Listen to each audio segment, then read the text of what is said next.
Hello and welcome to the Thursday, the 4th of June, David's 67 Celtic live stream. Sorry for that. As Michael Ross says there, I'm a couple of minutes late. The reason that I was a couple of minutes late is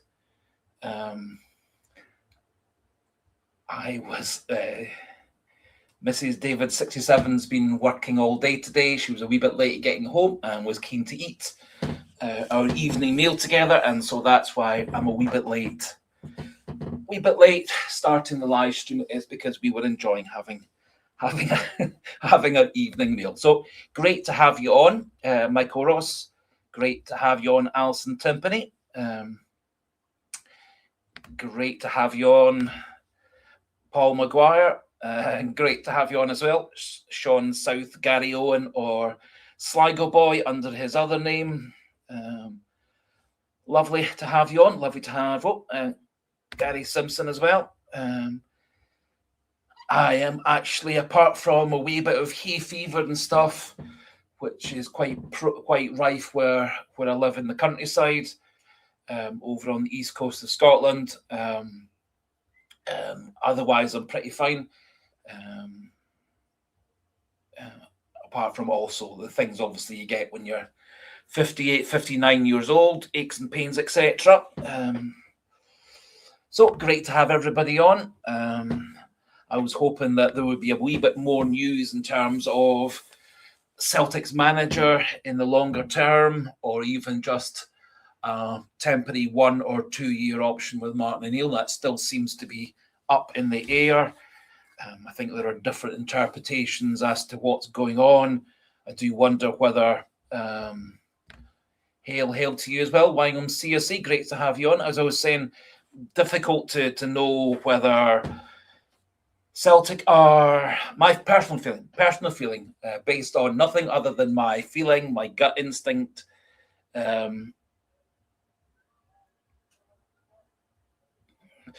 Gut instinct is that Celtic would prefer to have Martin O'Neill for another year or two, and it really comes down to whether O'Neill feels up to it. That's why there's been a bit of a delay getting to decide who the manager is going to be.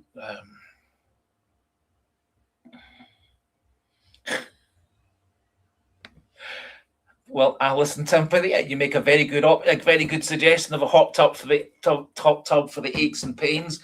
Our house isn't quite big enough to have a hot tub actually in the house, and the back garden would be a bit cold and exposed for us having a hot tub out there. But we are actually going on holiday in a week or two's time, and the place we're going to does have its own wee secluded, protected wee hot tub type thing.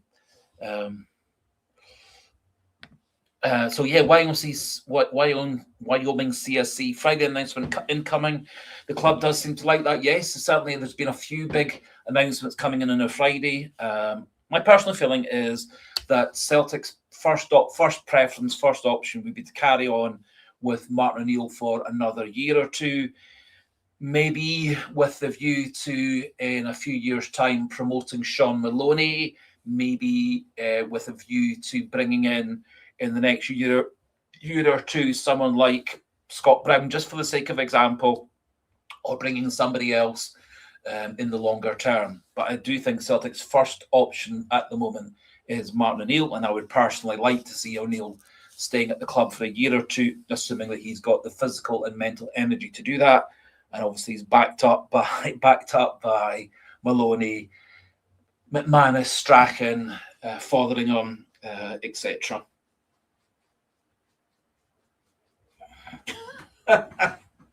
I'm aware there are several different options for aches and pains and stuff. Whiskey does tend to have a short-term effect in helping with pain, but tends to cause a rebound type problem. So I'm not the biggest fan of drinking that heavily. But thank you for all the tips and advice regarding managing my aches and pains. Usually a couple of paracetamol or a couple of paracodols is enough to do the job. So, as I said, it does look like the Celtic manager job, as things stand at the moment, if we believe all the stories, is down to either Robbie Keane or down to Martin O'Neill. Reportedly, Dermot Desmond, Michael Nicholson, etc., have had meetings with both O'Neill and Keane this week. It's not certain as to whether the thought was Martin O'Neill to be the manager with Robbie Keane as his assistant, or whether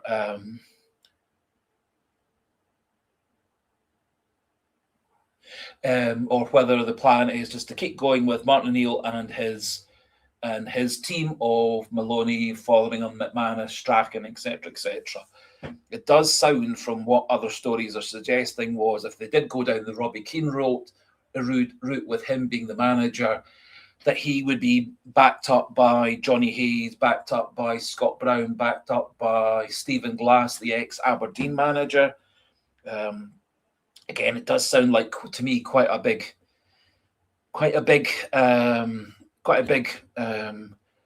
changeover again. And I personally, I'm hoping for Martin O'Neill as well. I'm hoping that he's decided, and his wife decided, and his kids have decided that he can do another year or two of managing, and maybe the solution for Martin O'Neill, also, as Ernest mostly suggesting, and Michael Ross is suggesting, green tea. Just recently, for health reasons, I've been drinking matcha tea, which is a Japanese green tea that's all powdered. It's really, really nice, particularly if it's mixed in with hot milk or coffee, etc. That's a really good point, Tontastic. Whatever the appointment, we have to get behind the team. It's a very amusing comment, Sean South Gary on, but I'm not going to put that on the screen. It's not a terribly nice comment for the poor folk that have to support Rangers or Sevco, depending how you want to call them. Anyway, whatever the appointment, we have to get behind the team. I would personally agree with that. I'd fully accept that some folk, as the Green Brigade have made extremely clear, and some other fan groups, they're protesting against Robbie Keane never getting a chance to manage the club. I would prefer Robbie Keane not to manage the club, not so much because he did work for a year, 18 months in Israel, more just I don't think he's got the experience to manage Celtic at this really troubling time. I do think, given the animosity and the immediate knee-jerk reaction from the Green Brigade and other fan groups against Robbie Keane, it does suggest that it would rip the club apart again, and that's the last thing we require, which is why I would personally go for O'Neill. Also, I do think continuity is an important thing. So for that reason, I would like Martin O'Neill. He's obviously successful. He had a really successful Martin O'Neill had obviously a really successful first 5 years as a Celtic manager. Success rate about 75% in his first 5 years, a 75% win record, which made him the most successful Celtic manager of all time in terms of win-loss, win percentage rate. Actually, rather remarkably, in his second and third spells combined, his actual win rate was 77%. So despite all the problems with the squad, all the problems behind the scenes, all the turmoil created by the Rodgers 2.5 months of managing, all the turmoil created by the Wilfred Nancy 6 weeks or whatever it was of managed 8 games from Nancy, he still managed to, in the end, put together 77% win rate, which is, I think, really, really remarkable. So Paul McGuire saying he saw a link 30 minutes ago saying the Keane deal may be falling through. Hope so. I don't want Keane. He's not qualified to be Celtics manager. I would say my personal feelings, I don't think that Keane has managed quite at the highest highest rate, successful in a couple of seasons in Israel, won the title 1 year or both years, won the title in his first year with Ferencvaros, came second last year. He won the Hungarian Cup last year, so he has got a success rate, but 2 years in one club, 2 years in another club. I would like to see him managing at a higher level, European football, Major League Soccer, English Championship, English Premier League. There are 2 or 3 jobs cropping up in the English Premier League at the moment. Obviously, Liverpool's sacked Arne Slot. They've brought in the Bournemouth manager. Fulham's manager's moved on. The Crystal Palace manager's moved on.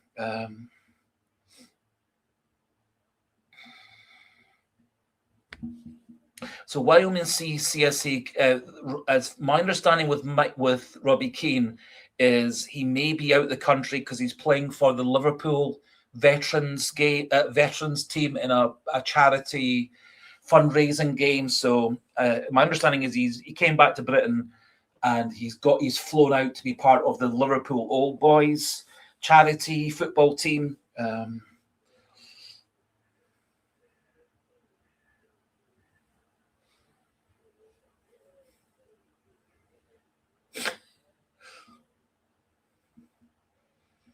Anyway,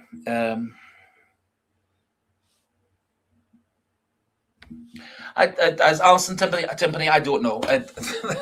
As in most things in Celtic world, but also actually in football world, an awful lot of things that nothing much ever gets released until it's done and dusted. Just coming back to the Arne Slot sacking a week ago, no one really thought that Arne Slot was going to get sacked by Liverpool. Then he did get sacked.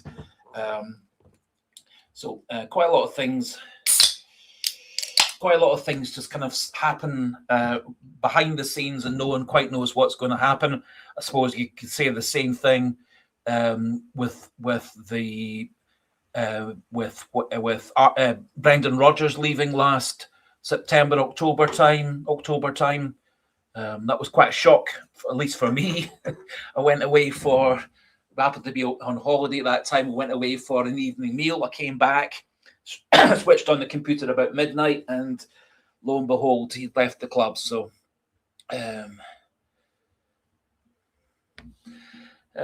fantastic. Trying to attract a good manager with all these shenanigans yearly.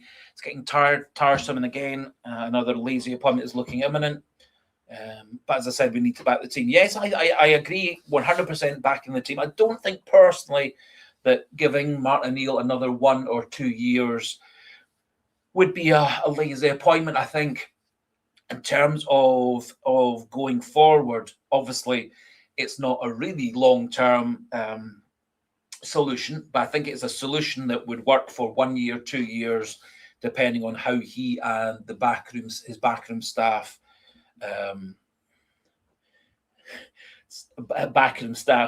keep on working together. Obviously, as I said, the O'Neill, Maloney, Fotheringham, McManus quartet of coaches and managers and stuff, 77% win rate. They won 2 trophies. They won the 2 trophies that they could win. So, in essence, 77% win rate under O'Neill last season in the 2 spells combined. 100% of the trophies that he could win, he won, and he got Celtic all the way to the final. And the other one, then of course we lost in the final under Wilfred Nancy, and then O'Neill took us through perfectly from the start of 2026 to the end of the 26 season, with an incredible run of 7 league wins in a row. They won 2 cup games in that same spell. So don't think that O'Neill pretty much could have done much better than that, all things considered.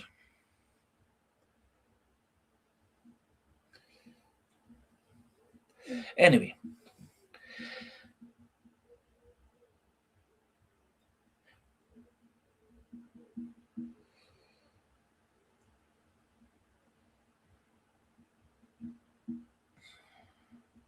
So personally, I would like to see Martin O'Neill announced as the manager. I would be personally a wee bit surprised if Robbie Keane took on managing Celtic at this point in his career. I think he probably would prefer to manage in England or manage in America. There were quite strong rumours that that's what his plan was at this point in his career, was either managing in England or in England or America. I suspect he feels that because of the baggage with his couple of years in Israel, that it might create a divisive atmosphere.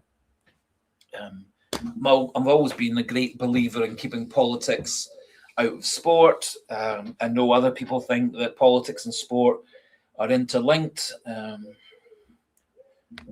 I completely agree. Fantastic. We need a long-term manager.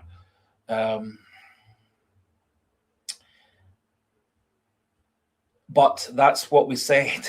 That's what we said when we appointed. That's what they said when they appointed Wilfred Nancy. They were looking for Wilfred Nancy to manage Celtic for the next, at that point, 3, 4, 5 years. They were making all these plans about realigning the squad and moving Celtic forward, playing a different brand of football. That obviously completely fell apart. But that was the intention with Wilfred Nancy. I know it completely backfired in that his first couple of months or 6 weeks, whatever it was, with Celtic were very unsuccessful. The least successful manager of all time at Celtic. Not too.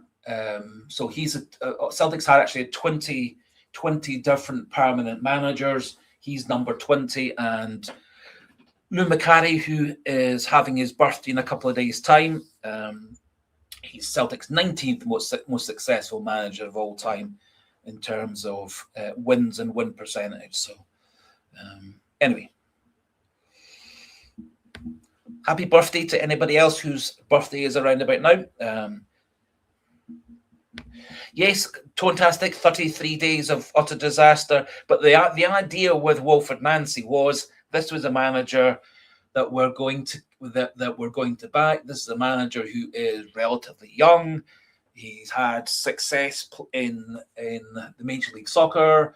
He took a Major League Soccer team, an American team, all the way to the regional version of the Champions League, losing out to a team from Mexico, but beating all the other teams from America and from Canada and all the Central American countries and Caribbean countries. So he did have success in Major League Soccer. He was a relatively young manager with good, strong, new ideas that just didn't fit in at Celtic. And he came in at a very, very, very busy, high-pressure time at Celtic and made too many changes. So, Michael Ross, that's in the words of Monty Python, always look on the bright side of life. You can completely agree that he did get Celtic 6 points. The win against Aberdeen, the win against Livingston. He did bring in Rojo. He was a super player for Celtic for 3 months. It's a shame that he didn't stay at Celtic fit to play until the end of the season. Happily, we got Alistair Johnson back just in the nick of time.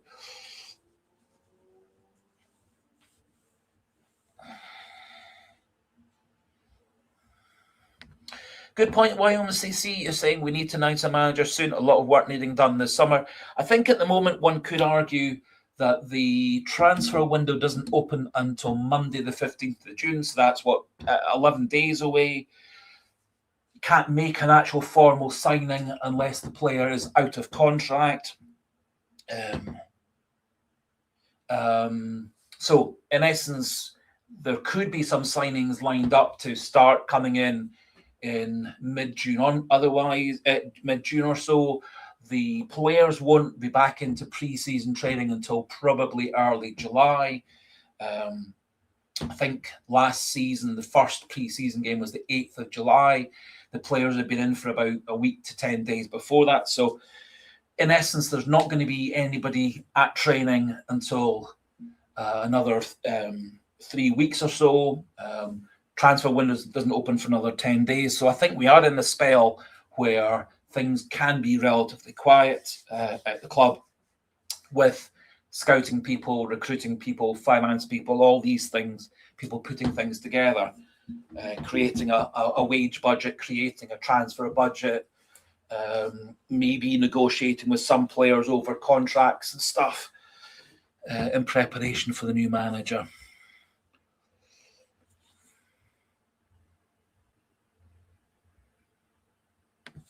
Yes, Paul Maguire, whoever it is, I will get behind whoever it is as well, as always. But I personally wouldn't want Robbie Keane. I think for me, there are several managers above him that I would want instead, mostly based on experience and having been a manager at a high pressure, high profile club before.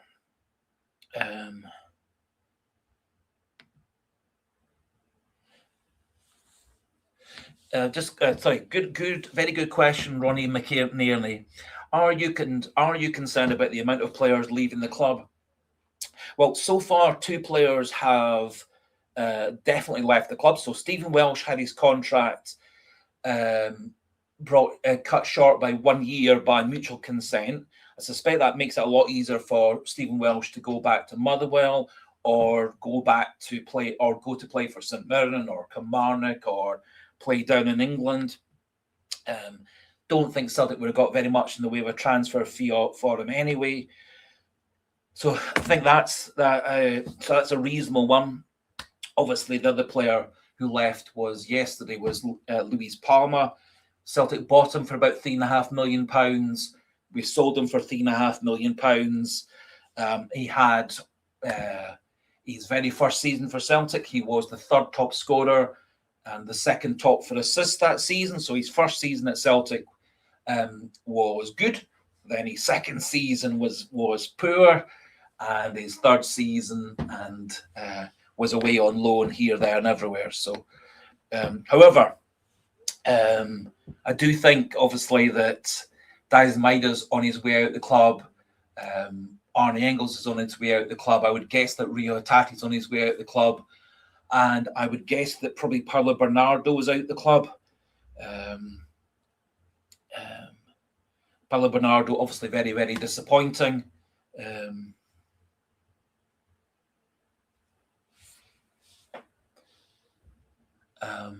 So I'm not too concerned about the number of players leaving the club. Obviously, we also theoretically lost Kasper Schmeichel, although his contract was up.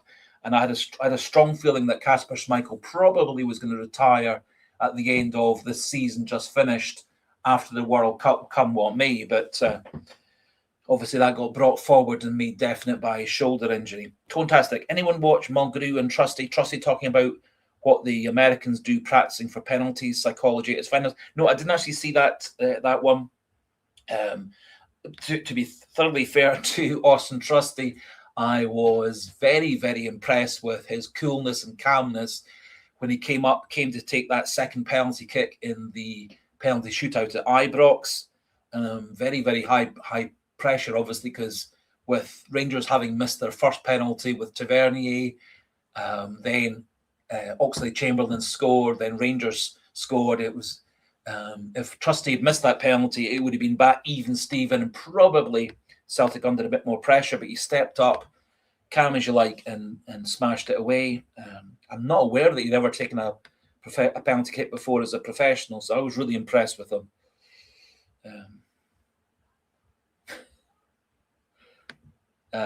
Paul Boy, 67, American TV news anchor in Boston calling the Scots the Scotch. Typical Yanks. Yep, certainly. Been to America a couple of times on holiday, one of which was in the Boston area. Actually, both times it's been in the Boston area, basically. So Boston and the Buffalo area for the other one. Yes, and the some very odd ideas about what Scotland's like and so on. Anyway, Lots and lots of great comments. Unfortunately, I've got way behind because I've been babbling. So great to see you on as well, Clashman Update. Not had a chance to put your comments up just yet, but great to have you on. Not been ignoring you.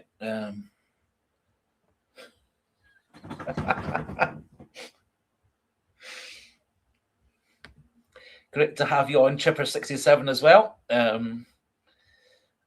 Not doing too badly. It's a wee bit of a quiet time, obviously, at the moment, with the Celtic season having finished, the Scotland's World Cup few weeks not having started yet. Obviously, Scotland did beat Curacao 4-1 at the weekend. That was a theoretically not a bad result. A lot of Curaçao's players actually play at high levels in Holland and around Europe, so it's not actually that weak a side. Anyway,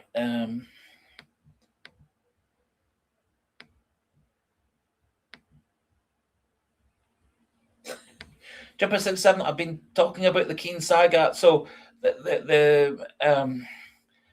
I personally would not want to have Robbie Keane as the manager, mostly based on his lack of experience as a manager at a higher level than Scottish football. So Hungarian football is a level or so below Scottish football.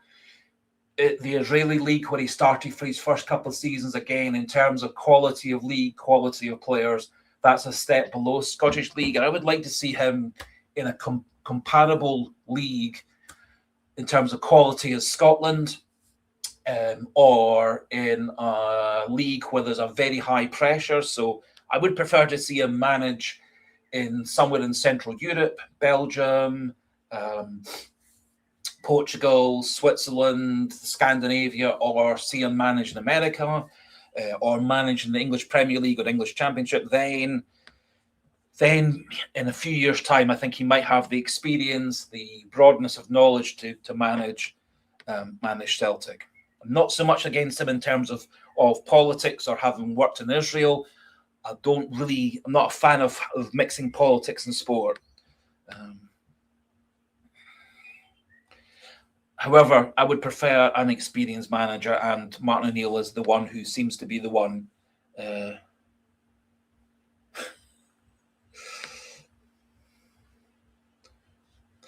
I saw the result, Pat McLaughlin, of Haiti beating New Zealand. I think it was 4-0, and Elijah Just, the New Zealand international who's been playing for Motherwell last season and rumoured to be a Celtic target for next season. He said that Haiti were a very good side. Again, Haiti, a team with players playing in many of the top leagues all around Europe. Quite a number of, obviously, with Haiti having French links, quite a lot of players play in countries like Switzerland, Belgium, France, etc. Some playing in America. Our ex-player Odson Edward is a French person with Haitian origins or parentage, etc. So I think Haiti actually are a stronger team than many people are are giving them credit for. However, my understanding is that when Haiti last played Curacao, it was around about the same sort of score between Haiti and that's just perfect example. I thought Chipper 67, it was actually the other way around, that Haiti had beaten Curacao something like 5-0, 5-1 in the last game. But all I would say is that the Curacao team were stronger than people were giving them credit for. Haiti are a lot stronger as a team than people are giving them credit for. However, Scotland should have the ability to beat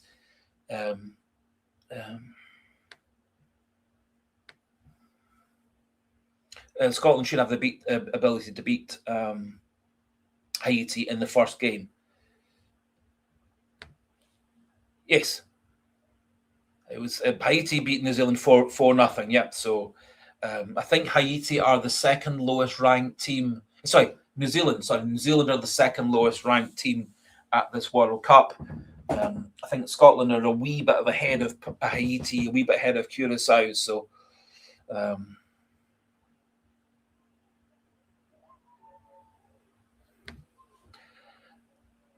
so Kenneth Todd says, do you think Desmond Dermot is being arrogant by appointing Keane against the supporters' support? I didn't. As far as I'm aware, he hasn't appointed anybody so far as Celtic manager.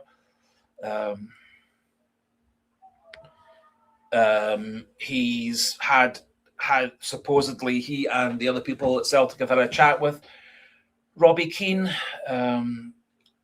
Reportedly at the same time, they've had chats with Martin O'Neill. It may be that Martin O'Neill has had his chats with Dermot Desmond, and he's asked for 48 hours to decide, having talked with Maloney and Fotheringham and McManus and Mrs. O'Neill and O'Neill's kids and stuff. Anyway. So I don't think personally it's arrogance. I think they have to decide who they think is the best person to manage Celtic. Obviously, when Dermot Desmond, Peter Lawwell, Michael Nicholson appointed Brendan Rodgers in the summer of 2023, that was a lot of people were unhappy about Brendan Rodgers coming back to the club, with Brendan Rodgers having deserted Celtic half a dozen seasons before. So I think, and my understanding, Kenneth Todd, and again, I can only base this on the stories I've read and the articles I've read. I don't think necessarily that the not wanting Robbie Keane to come to Celtic because of his connections to Israel is 100% on Celtic fans. I think there are a lot of Celtic fans, and that's kind of been the feeling with several people in the comment section, is that whoever's chosen to be the Celtic manager, we would get behind. We would prefer it not to be Robbie Keane, but if that's who's chosen, that's who we need to get behind. And try and keep the club together. I think the struggles off the pitch, spilling over onto the pitch, affected the players' form during the end of the Rodgers spell, at times during the O'Neill spell, and throughout the Wilfred Nancy spell. I think Martin O'Neill managed to bring quite a bit of stability to things on and off the pitch. He tended to sort of dampen down quite a lot of the rhetoric and stuff. That damped down quite a bit of the sort of the aggression and unhappiness and stuff. I suspect that if they did decide to appoint Robbie Keane, that a lot of that would bubble up again. And I think personally that quite a lot of the animosity against Robbie Keane is from the noisy minority and less from the silent majority. I think probably more people are willing to give him a go rather than being 100% against him based on politics and his past that he worked a few years ago in Israel. Anyway, personally, I'm a great fan of keeping politics and sport out separated, but fully accept that other people, politics and sport, Celtic and politics, are 100% interlinked. Not really the way that I've lived my life or thought about Celtic Football Club. One of the reasons I support Celtic Football Club was the fact that it was such a welcoming football club, that it would be happy to have any player of any religion, any nationality, any skin colour, etc. Celtic, one of the first football clubs in Great Britain to have Afro-Caribbean player, had a Black American player, had several Asian players. It was the first club in Europe to have a player who was born and brought up in India back in the 50s. So for me, it's always been Celtic has been a very welcoming club, no matter your religion, your sexuality, your religious beliefs, your skin colour, etc., etc. which was as opposed to obviously the big neighbours across the way for many years, who did have discriminatory policy of who could play for them. Anyway,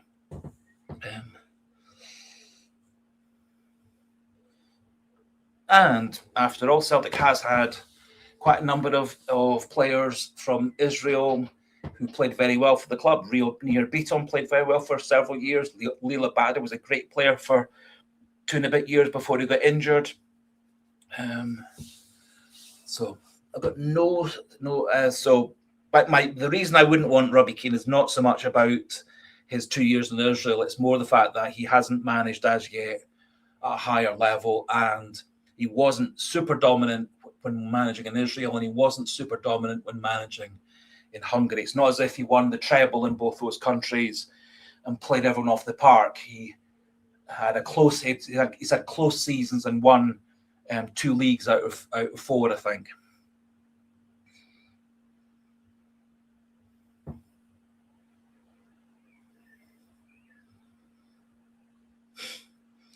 Anyway.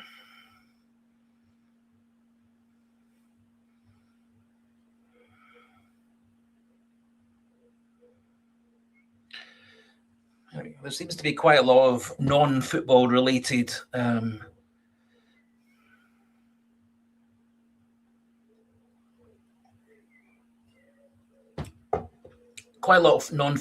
stuff going on in the comment section, but anyway.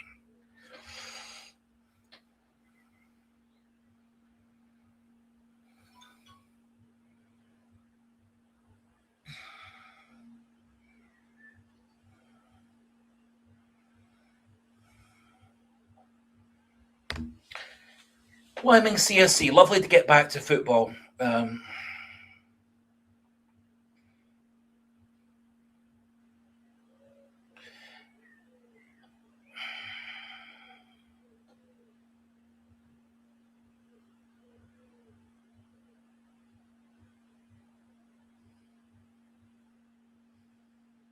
Sorry, Wyoming CSC.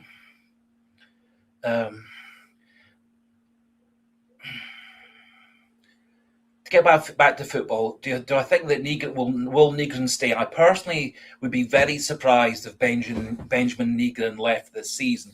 I know he had a great season for Celtic last season in terms of Celtic, but for me, he didn't really do enough, in my view, for a big club from a bigger league to want to come in for him.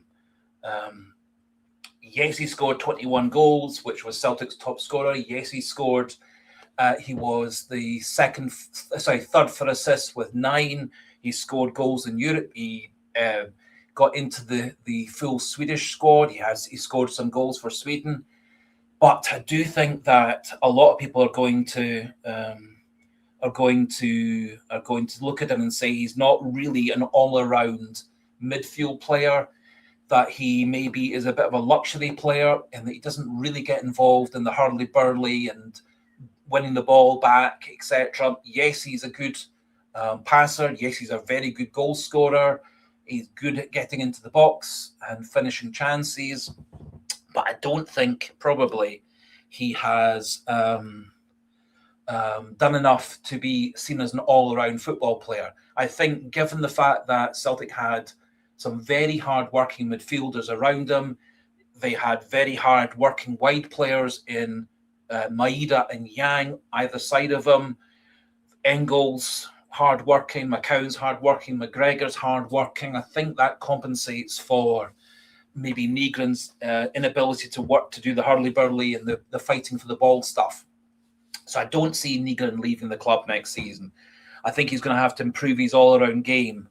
I think Celtic, the way that Celtic play, they can afford to have a Nygren in their side who kind of goes in and out of games, turns up, does nothing for 40 minutes, and then suddenly hits a brilliant shot like he did against Motherwell, or takes a brilliant free kick like he did against Hearts, or gets into the box late to finish a chance like he did for a lot of last season, or gets into the box and scores like he did against Aberdeen on a couple of occasions, etc. So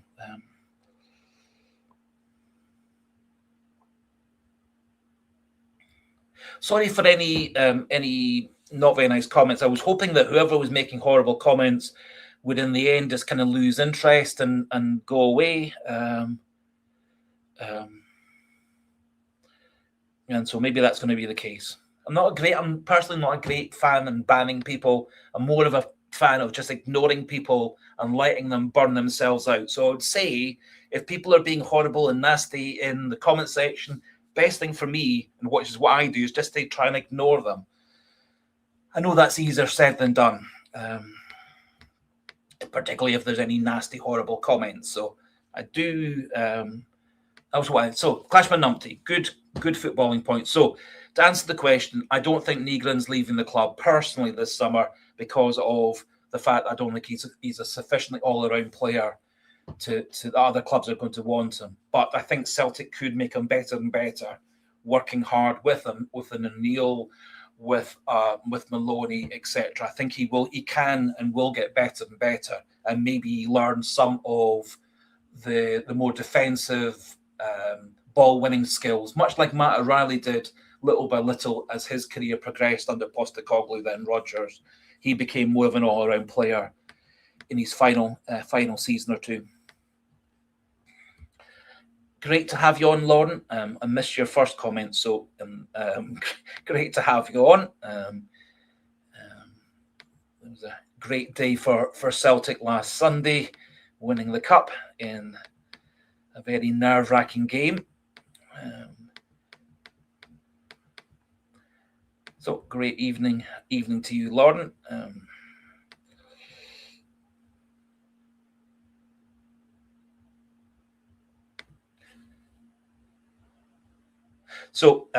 Gary Simpson. I would. My personal feeling is when people are being horrible and rude and nasty and stuff, I try my best just to ignore it. And 9 times out of 10, the person just goes away. Hopefully, that's going to be the case.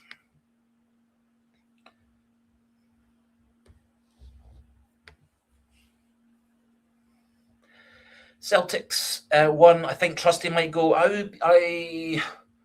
I think given the fact that Cameron Carter-Vickers has been so injury prone, basically in the season that he was at Celtic on loan from Spurs, he was pretty much an ever present. But when he got signed permanently for Celtic onwards, he's been rather injury prone. So I do think that Celtic would want to keep hold of a couple of very experienced backups, i.e., as things stand now, Liam Scales and Austin Trusty. I think the more that Trusty and Scales play together, the better partnership they'll get as well. And I do think, unfortunately, with Austin Trusty being a left-sided centre-back and quite left-footed, it's also more difficult for him to play as the right centre-back. But I think both Scales and Trusty are good enough to get better, and I think also form a better partnership. And I think towards the end of the season, they were starting quite often, particularly when Celtic were playing more defensively.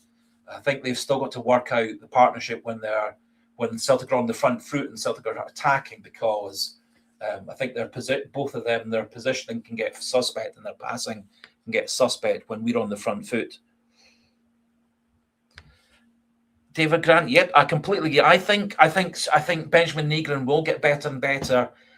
He's still, I think he's maybe 24, 25. I can't remember off the top of my head, but he's not as if he's in his late 20s. He's still got a couple of years definitely to keep on improving. And I do think at Celtic,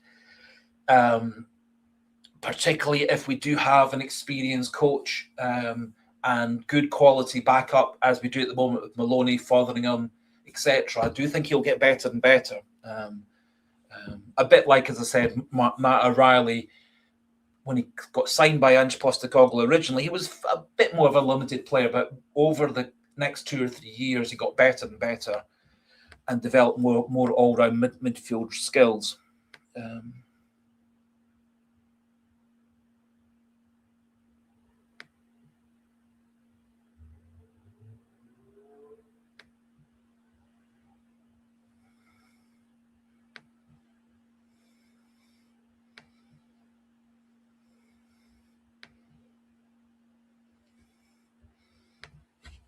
Celtics, who do you think's better? Who do I think better? Trusty or Scales?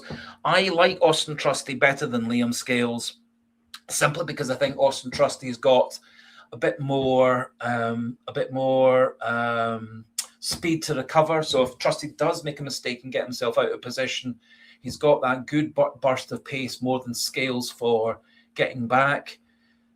I think also Trusty's a wee bit better than Scales covering in behind to protect Johnston or Tierney or Scales or Arthur or Murray or whomever when they make mistakes.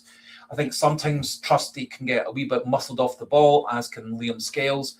But I generally find that my personal feeling is Trusty makes a mistake or is struggling with a player to start with, he tends to work out a way to manage the player. So if you think about the game against Rangers when we were 2-0 down to them at Ibrox, and Chermiti had caused a lot of problems on the right side of Celtic's defence. That was Trusty's side with Arojo's side. In the second half, Trusty worked out ways, whether that was Trusty himself, whether that was help from O'Neill and Maloney and stuff, or maybe from McGregor, whomever. I think Trusty tends to find ways to overcome people. The fact that Trusty had a lot less yellow cards than Scales gives away a lot, for me, gives away far too many fouls and far too many yellow cards.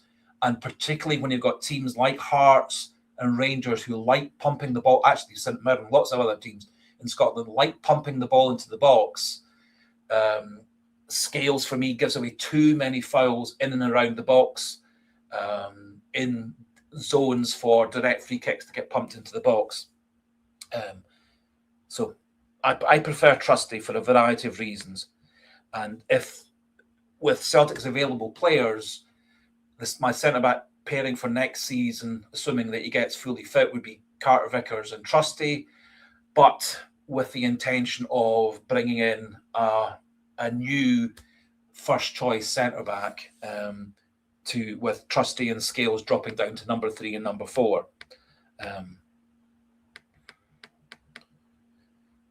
But just personal opinion, I think Scales for me, very, very committed, very wholehearted, massively loyal to Celtic. I can't see Liam Scales ever wanting to leave Celtic.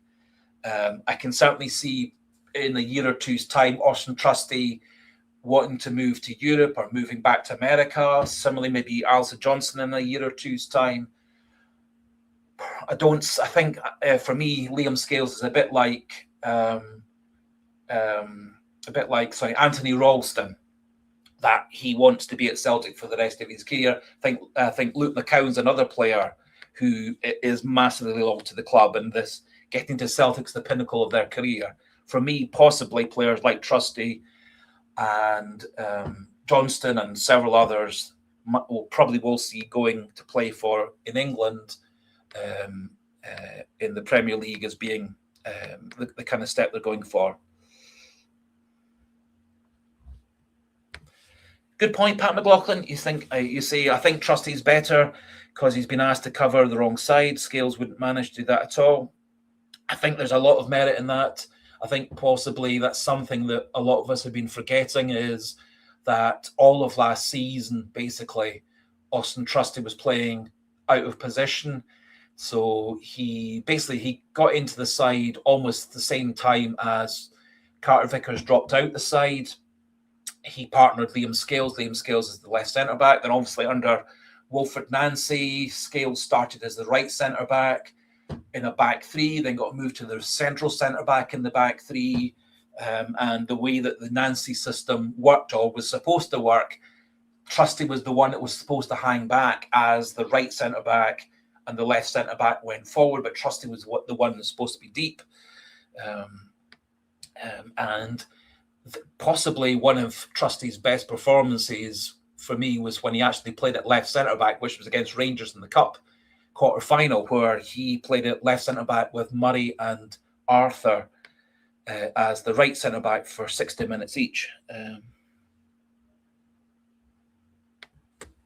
Celtic's Trusty's intelligent, Scales more aggressive. Do we need a first-choice keeper or a backup for Sinisalo? I would personally go with Sinisalo getting my vote to start the season as Celtic's number one. But I think what Celtic do require, personally, is to bring in a goalkeeper and as good as Viljami Sinisalo. There is this goalkeeper who plays for Go Ahead Eagles, Jari de Boezer, who had a very good record for Go Ahead Eagles last season in the Dutch League. Good clean sheet record, good save percentage. However, that club, Go Ahead, has bought a younger Norwegian goalkeeper to be the number one, so he's looking to move on. He's 26 years old, 6'3", so he ticks a lot of the boxes, a bit like Viljami Sinisalo. He's played quite a couple of seasons in European competitions, so I would personally go for another version of Viljami Sinisalo to back up Viljami Sinisalo, but with Viljami Sinisalo as the number one. Simply because I think he came in at a very difficult time for Celtic, played 20 games for Celtic in the end last season. I thought he organises the defence better for corners, free kicks, high balls into the box. He commands his 6-yard box and commands his 18-yard box better than Schmeichel did. He also seems quite happy coming out of his goal box into midfield when Celtic are on or midway up Celtic's half to recycle the ball and keep Celtic on the front foot. So I think he ticks a lot of boxes for me.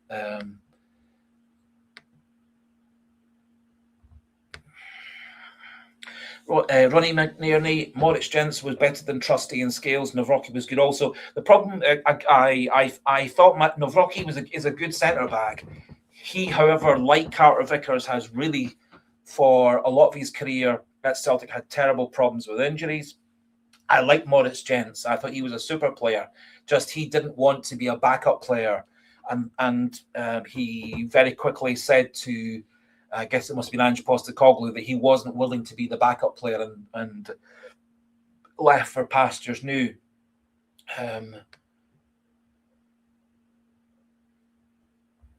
Yep, another vote for Austin Trusty from Paul Boy 67. I think he gets a hard time. He seems a decent bloke. I think personally, I like Austin Trusty. I like Liam Scales in a different way.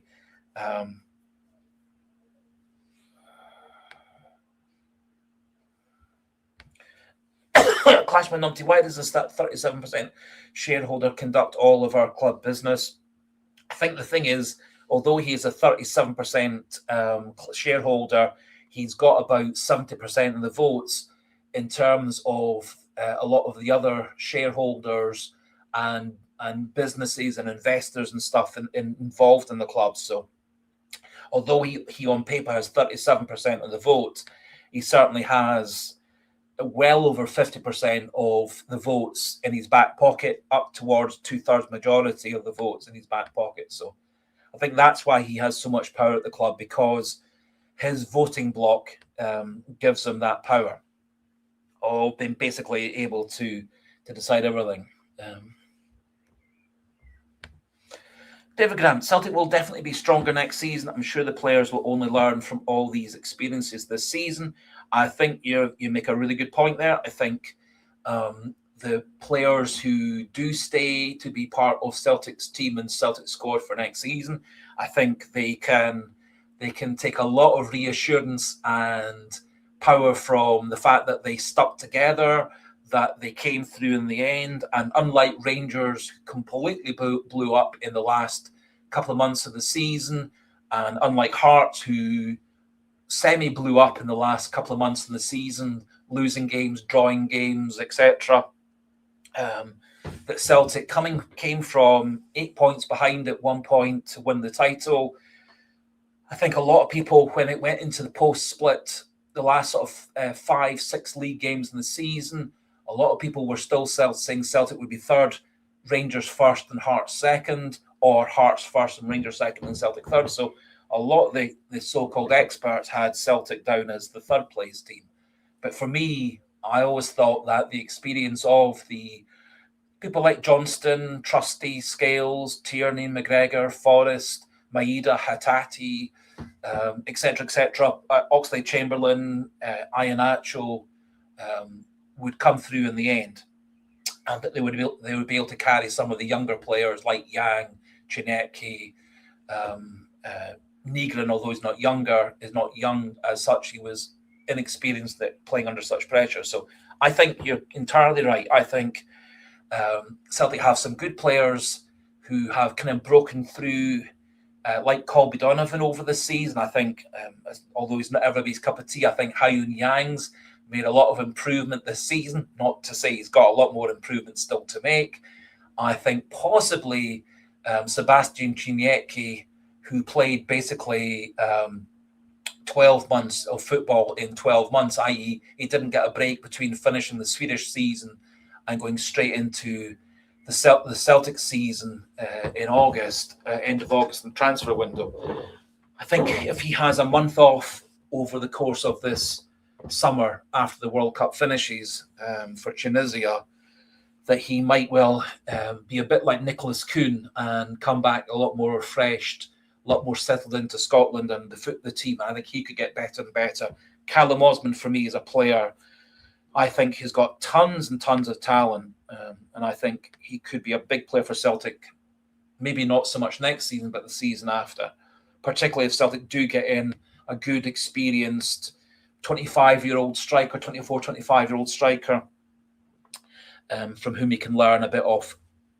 Still open to Kelechi Iheanacho staying at the club as well. I think he also would be a good role model for Osman to learn of. But I think Osman's got great instincts and he's got a lot of speed.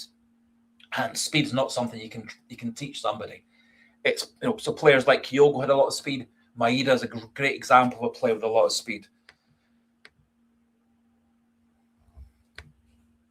Clashman to saying new keeper, please. Well, football's a matter of opinion. Supporting Celtic's a matter of opinion. I would give Viljami Sinisalo first choice next season, and backed up by someone equally as experienced as him. I think he's a better fit. He will be a better fit into this team than bringing in a new goalkeeper from outside who'll have to learn a lot of the systems at Celtic, learn how to interact with Scales and Trusty, Carter Vickers, Johnson, Tierney, etc., etc.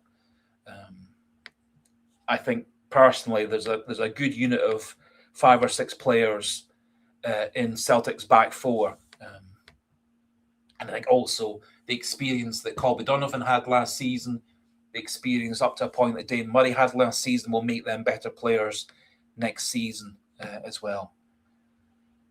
For me, both Murray and Donovan would be the last backup in at their positions.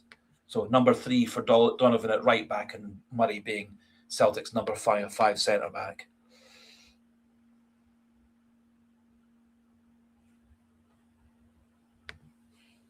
Pat McLaughlin, we won the league with 8 players Martin could rely on, basically. I think Celtic had players last season, some of whom pretty much played consistently all season on pretty consistently. I think Nigrin, although he was inconsistent, he was inconsistently inconsistent in that in many games last season, he turned up and created a goal, turned up and scored a goal. He did have some poor games. I thought Tierney was a very reliable player all season. Did have problems with fatigue. I think Scales and Trusty were pretty reliable last season. McGregor struggled a bit with injury. Engels, when he was fit, was a super player for Celtic. But I do get your point. There were several positions that Celtic had that, due to either transfers that didn't work out or injuries and the backups not really stepping up, Celtic lost out. So obviously when Alistair Johnston was out and we didn't have Julian Arojo at right back, Celtic really struggled to replace Alistair Johnston. I thought Donovan did a fine job, Ralston did an okay job, but they're not Alistair Johnston. We've really missed having the magic of Jota. Jota, a bit like Nigrin, can create goals, can create chances out of nothing.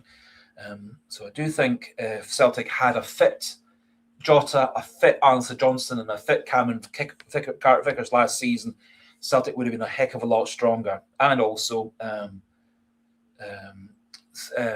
had Kasper Schmeichel being 100% fit all season, I think we also would have done a lot better last season. But in the end, we won the league, we won the cup, we were runners-up in the League Cup. So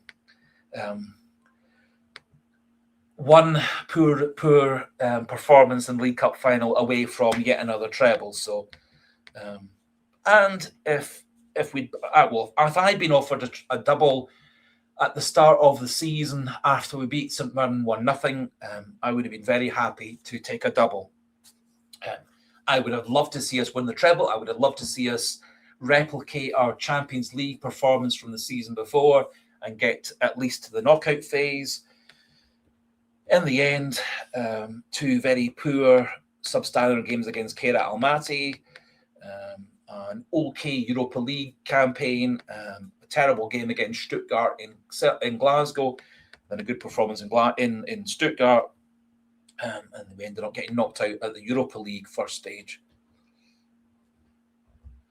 Yep, Ernest, mostly I think Celtic are a Scottish team with strong links to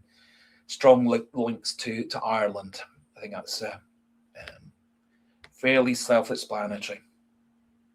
But in the end, Celtic are a Scottish team based in Glasgow, which in some ways does make Celtic's ability to really push forward a bit restricted because of the restrictions of being a team that's playing in Scotland with the league money, the prestige, the TV money, prize money, sponsorship money that's in Scottish football. Admittedly, Celtic having a 60,000 seater does make it easier for Celtic than it does if you're Hearts or Aberdeen or Hibs or whatever. But still, Celtic for a 60,000 seater stadium and a team that's got a global brand, Celtic being in Scotland does mean that they got one arm or one leg tied behind their back if in comparison to a Spurs or an Arsenal or a Atletico Madrid or a big German club, etc.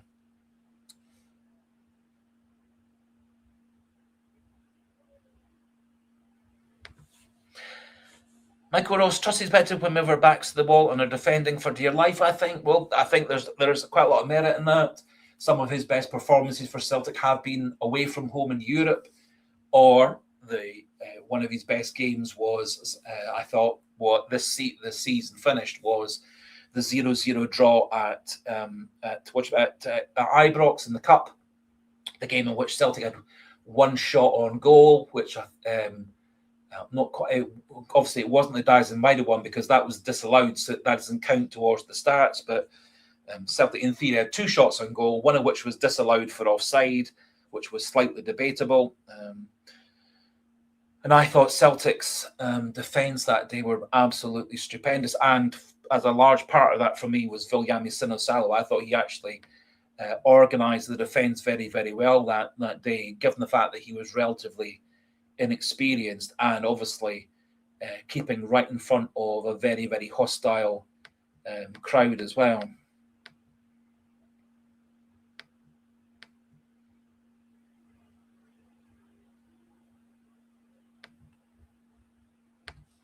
No, Triple 67 Welsh got a taste for regular game time and didn't want to be fourth choice. Featuring in games against Blantyre, Vix in the Cup, can't blame him. I think the main reason that Celtic would have kept Stephen Welsh at the club next season would have been simply the fact that he is Scottish and he's Celtic trained. I think with Dane Murray having had 15 games or so for Celtic last season, probably Dane Murray will take over as being the Scottish-born Celtic-trained player for the UEFA Champions League, Europa League quotas, etc. So I think for that reason, it made a lot of sense for Welsh getting into his mid-late 20s. He had a great season for Motherwell. I suspect he might well end up going back to them. I think it makes it a lot easier for Welsh to negotiate wherever he's going to go to. So I think it actually was a really pretty good move for Celtic, but also to create space for Dane Murray to come forward into that backup role, with the potential for him to still learn from Scales, Trusty, Carter Vickers, and whoever comes in to be Celtic's other experienced centre-back. Wyoming CSC, Osman definitely a talent. Hope he doesn't run off to England at the first chance. Well, the reason I would be hopeful that he won't run off to England at the first chance was he did have the option last summer to stay in England and move up from the Fulham under 21 squad into the full Fulham squad in the English Premier League. He chose to come to Celtic, I suspect because he got a promise from either Brendan Rodgers or whomever was masterminding his signing that he was going to get regular first-team football. He certainly didn't get any first-team football under Brendan Rodgers apart from in the pre-season. I think he's got a lot of talent, and I do think if Celtic manage him properly, given the right expectations of next season, so 25, 26, 27, you will be on the bench as one or two of the strikers, and we're looking to get you into being a first-team regular, not next season, but the season after. A wee bit similar to what was promised to Viljami Sinisalo. So, Celtic's saying Osman not back loans before being injured. He got the glad eye about Celtic. I think he really enjoys Celtic. I think he really enjoys the fans. I think he enjoyed all the attention he got, having scored the third goal against Rangers in the League Cup semi-final. I think he really enjoyed, obviously, scoring the final goal of the league season. I think he actually likes being at Celtic. I think he's popular in the squad. I think also that he's popular with O'Neill and Maloney, etc. I think he is a player that tries exceedingly hard. I think he's a likable person. I think there's a lot of things in his favour, and I think he's got good striker's instincts to be in the right place at the right time. He his pass to Maeda for the second goal against Hearts was brilliant. His run and his pace to get into that position was brilliant. His timing to get in that position was great.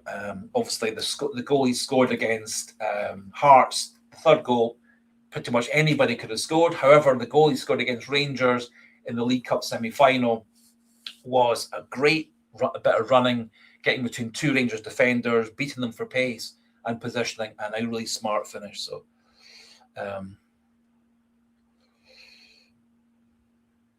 Michael Ross saying Osman got Celtic, he'll stay. I completely agree. That's the reason I think that there's a chance that both Julian Araujo and Marcelo Sarachi might come back. I don't think under normal circumstances either of those two would have chosen to come back to Celtic.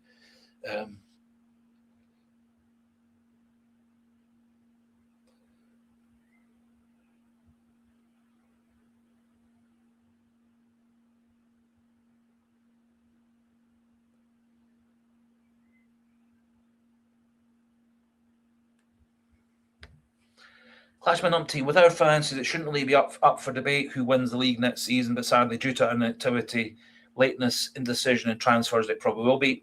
I don't personally see that as being the case. I think a lot and again, this is something I've said a few times before. I think part of the reason that Celtic's season was slow to start last season was the lack of certainty as to whether Brendan Rodgers was going to be the Celtic manager for the whole season. He certainly didn't appear to commit to Celtic during the summer when he was offered a £10.5 million contract for 3 years. He said, ask me again next April or May whether I want this contract. I think you do need to know at the start of the season that all things being equal, that manager will still be your manager at the end of the season. And I think also, given the fact that Brendan Rodgers had been like that before, i.e. he started the season saying he was going to be Celtic manager all season, and then, however, 10 years ago, whatever it was, 8 years ago, he disappeared off to manage Leicester 2/3 way through the season. So I do think personally, if Celtic know the manager at the start of the season is the one who's designed to be the manager throughout the season, I think that will produce a lot more stability behind the scenes, and I think that allows Celtic to go forwards. I think the uncertainty is who's going to be Celtic's manager in over the course of 12 months.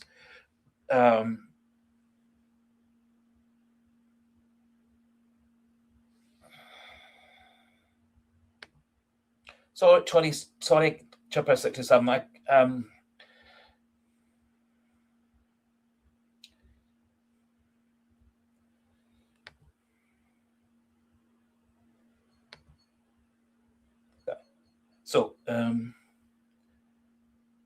So Chipper 7, the person that several people were putting forward as being annoying, I've removed them from the channel. So please do stay loyal to the live stream. I'm sorry it's spoiling people. It's actually really quite difficult to actually monitor what's going on in the comment section. What I'm really actually looking for are interesting things to talk about. And I do actually try and, as I say, just ignore what anything people are being rude, abusive, etc. Just do try and ignore. So I'm really sorry it's spoiled people's enjoyment.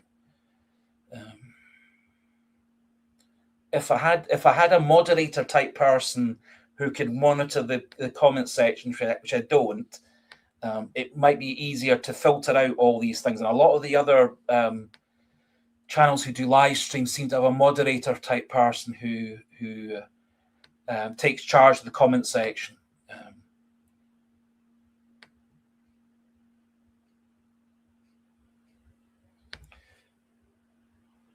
So, David Grant, Celtic only underperformed last season because of all the manager upheaval and board unrest with the fans.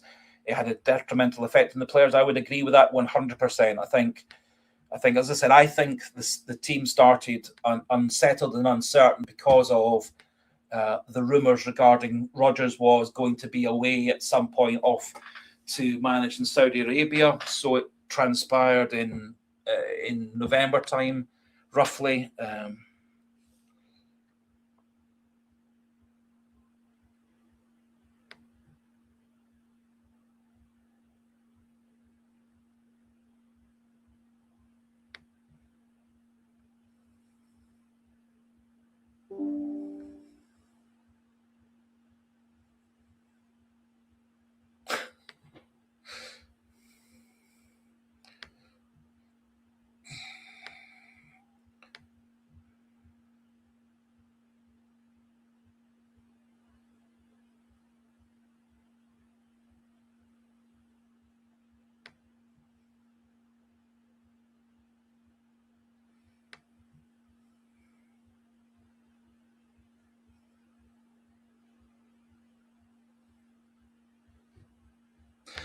So, Michael Ross, aye, folks, we're all Celtic fans. Talk football. I completely agree.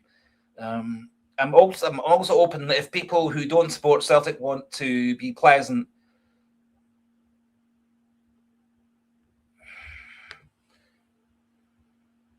I'm sorry. Honestly, I say if I had a moderator to filter out nasty comments, etc., but I don't. I'm trying to do all this myself, whilst also trying to be vaguely entertaining, whilst also trying to allow everybody to have their say and get their comments up on the screen and stuff.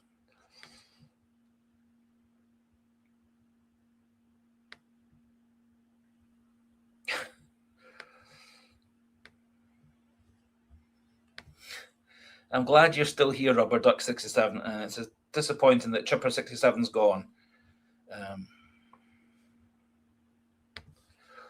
Good. I'm glad you're enjoying yourself, Christy. It's a wee bit difficult to know, and one of the slight difficulties I've also got is I talk, and about a minute later,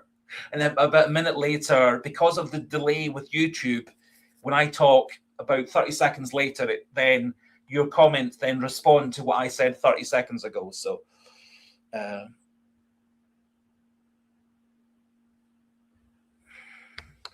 Really good point, Celtic. Stuart, do you think 80.2 points will win the league, league next season? I think yes. I think 82 points will win the league next season. except I don't think I think Celtic will get more than 82 points next season. But I think that's the kind of level at most at which Rangers or Hearts would ever be able to get to again. So I think Rangers and Hearts got to the pinnacle of what they could get to. I don't think they could get much more than mid 70s, high 70s, low 80s. However, Celtic do have the capacity, if they have a good season next season, and everything is happy behind the scenes, happy on the pitch, that some of the players who came in last summer settle in better. So people like maybe Chuneki, I'm hoping and expecting Kieran Tierney will be even stronger next season than he is this season. I'm hoping that Carter Vickers and Johnson come back fully fit to start the season and play for Celtic throughout the season. I'm hoping that Jota comes back whenever Jota comes back, November time.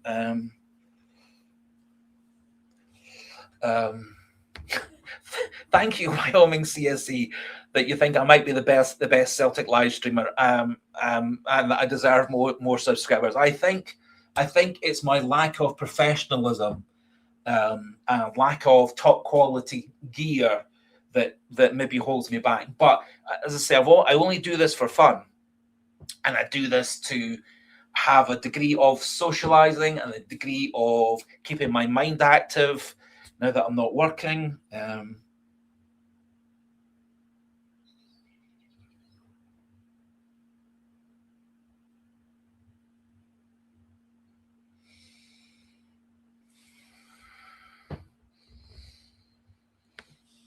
Pat McLaughlin, Martin dropped 10 points in 23 games.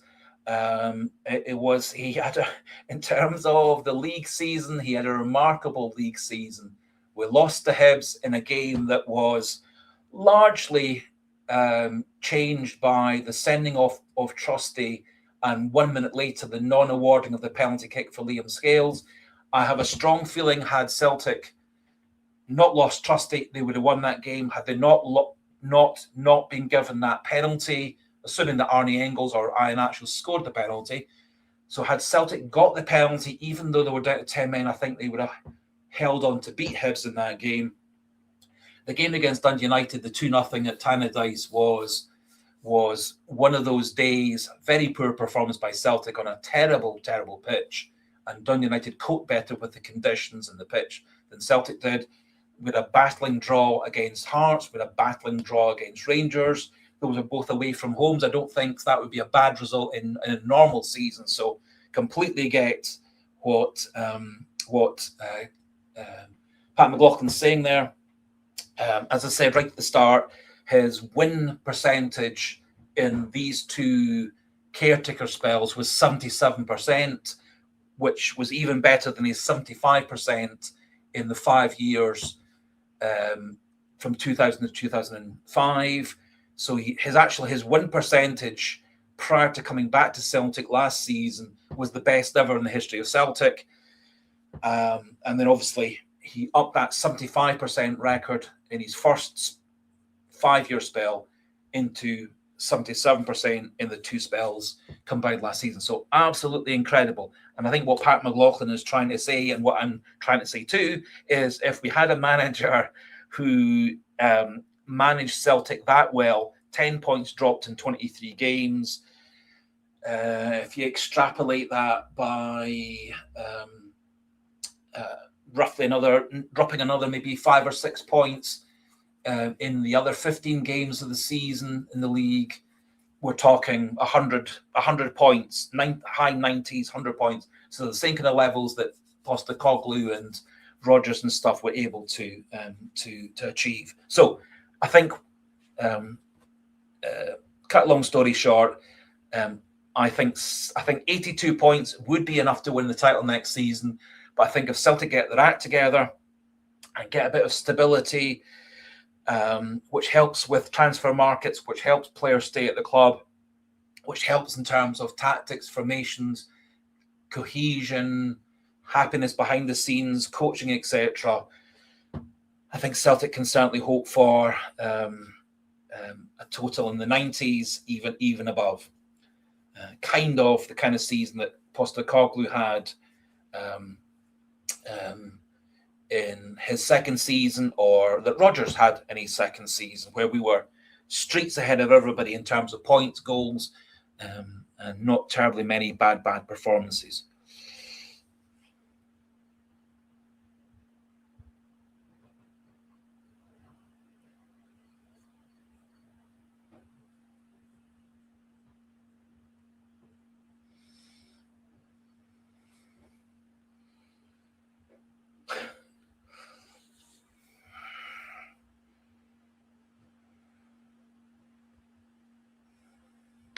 So Wyoming CSE was talking about Lawrence Shankland. I think if Rangers are putting all their metaphorical eggs in the Lawrence Shankland basket for next season, I personally don't see Shankland fitting in terribly well into the Rangers system.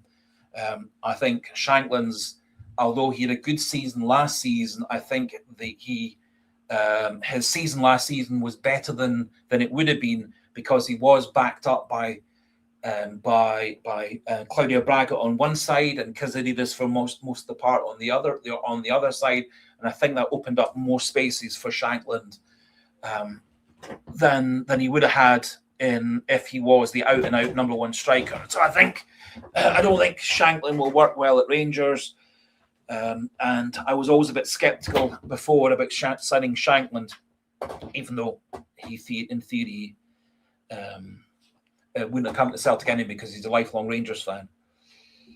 So also, I wouldn't be very happy if I was a teammate of Lawrence Shankland at Hearts, especially given the fact that he did a sort of a Brendan Rodgers in some ways, in that he was planning to move to Rangers all last season, and it does feel a wee bit.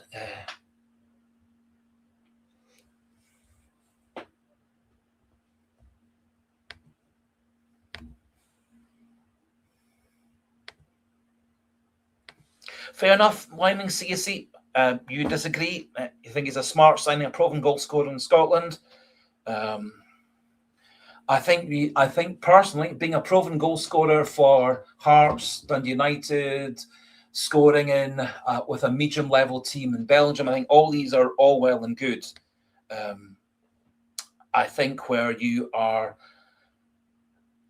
having to play against, as happens to Rangers in most of their games, against teams who are packing defence, that wasn't really the way that he had to play the game last season, or in any game he's played before as a professional. He's not actually had to play terribly many games against super packed defences. Generally last season, when teams took on Hearts, the games were nice and open. I think personally, I don't think Shankland's got the speed or the pace or the speed of movement or thought to really be a top scorer when it's packed defences who are just doing nothing but defend. But I could be wrong, and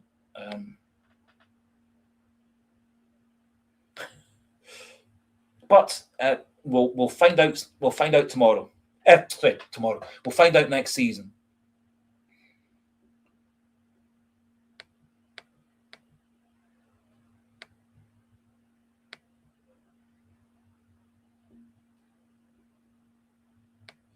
And I think it was rather disloyal of Lawrence Shankland to be the.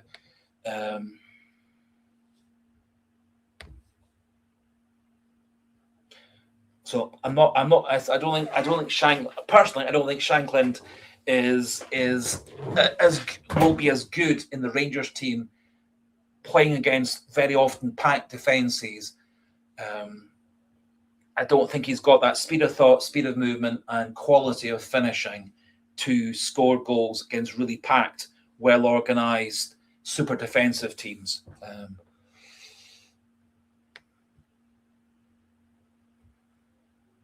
Anyway, we'll find out. We'll find out next year.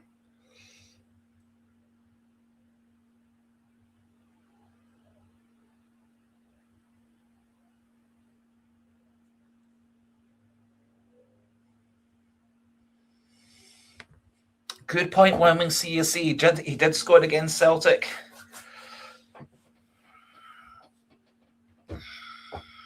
But then Celtic weren't playing as a super defensive six defenders with 4 midfielders in front of that, so or 3 midfielders in front of that. And generally, when Hearts last season, or any team that Shankland's played for in Scottish football, the other team has been trying to beat them, as opposed when most teams play Celtic and Rangers for the last 20 years, they've been trying not to lose to Celtic and Rangers.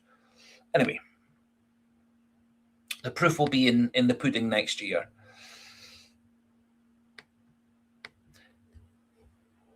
And my other feeling is that the pressure of scoring goals for Rangers or Celtic is way more than it is scoring goals for Hearts or whomever else.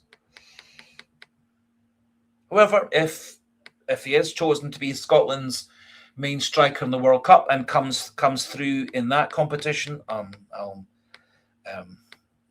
happily say that I was wrong. I don't think he's going to be a power next season.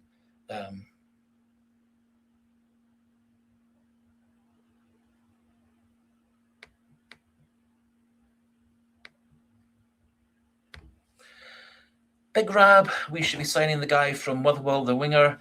I would personally, I kind of went off. I thought Maswanizi started the season very, very well. I think there's probably more quality in Elijah Juice, the New Zealand international. I think he's got more class. I think he might fit into Celtic system that bit better. Elliot Watt, I think I was impressed with him as well.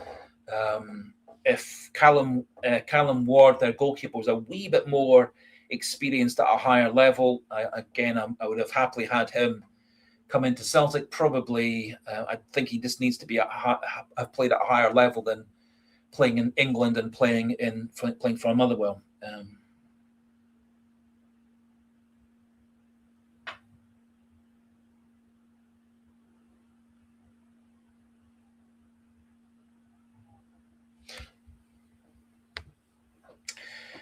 Alison Timpany, I quite like Longello. Yes, I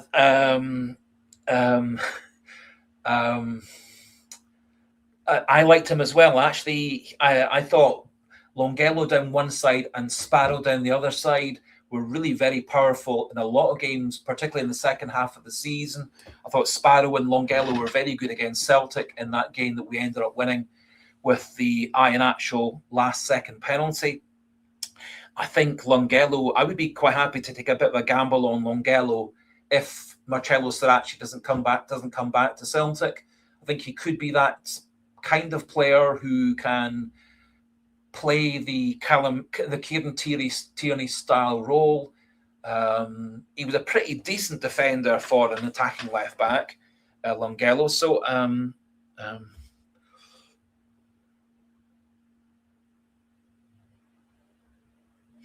and Wyoming CSC, he did have a good game against Rangers at the start of the split as well. Michael Ross, I'm sorry if I said the name just funny. But I think that's the correct way, given the fact that his name's Elijah Just with an E. So I think it would be more of a French way of saying it. But I'm sorry if I've said it funny, and I'm sorry if I've mispronounced his name.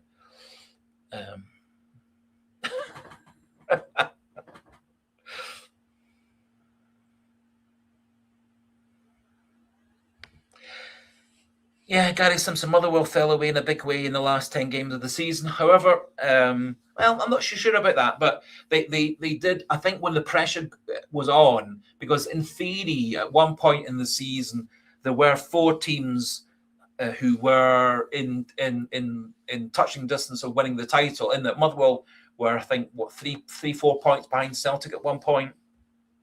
So I think possibly their form did dip a bit when things got rather intensive. However, having said that, they did take 2 points off of Hearts during the post split fixtures. They did take 3 points off of Rangers, so I think they did actually maintain their form pretty much in the final 5 games. But I think they before that they had a bit of a dip. I think also that the way that Jens Bertel Askew had multiple playing was fairly high risk as well. Wee bit similar in some ways to the Wilfred Nancy system, which was quite a high risk way of playing football, unless every single player bought into it and every single player knew what they were doing. I think clearly in the 8 games that Celtic had under Wilfred Nancy, that quite a lot of the players didn't buy into the system, and quite a lot of the players didn't understand the system, nor were they designed to play that system. So I think some of the players who would have been best for Celtic in the Wilfred Nancy system, unfortunately, weren't fit to play. I.e., Alistair Johnson, Cameron Carter-Vickers, and Jota would have been ideal in the system that Wilfred Nancy wanted to play. Unfortunately, all 3 of them were out injured. I think actually Callum Osman would have been really good in that system as well. But unfortunately, I didn't think we had quite had the pace and energy and endurance in midfield or in defence that system required. Anyway,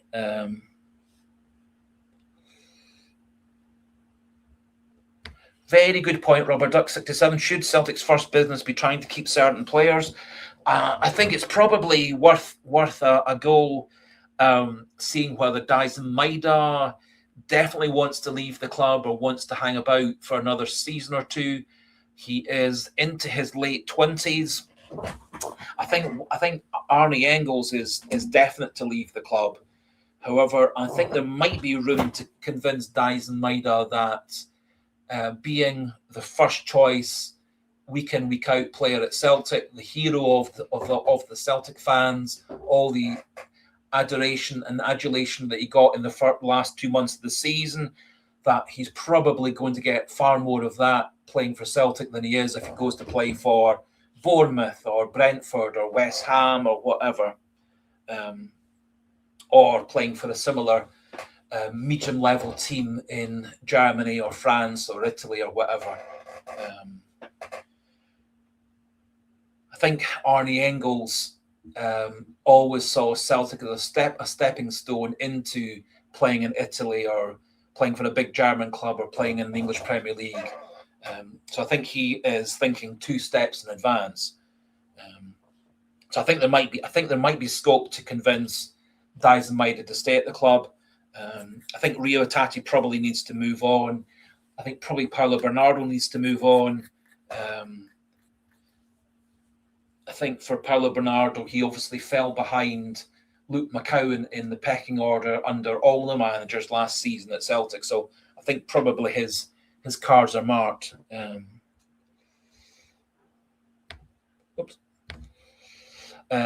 Christy, Rojo back on loan, Sirachi full-time, signing Kelechi another year with an option of another if he gets in shape or stays fit. I think personally, if Celtic had a good first choice striker, and then backed up by Kelechi Iheanacho and Callum Osmond on the bench.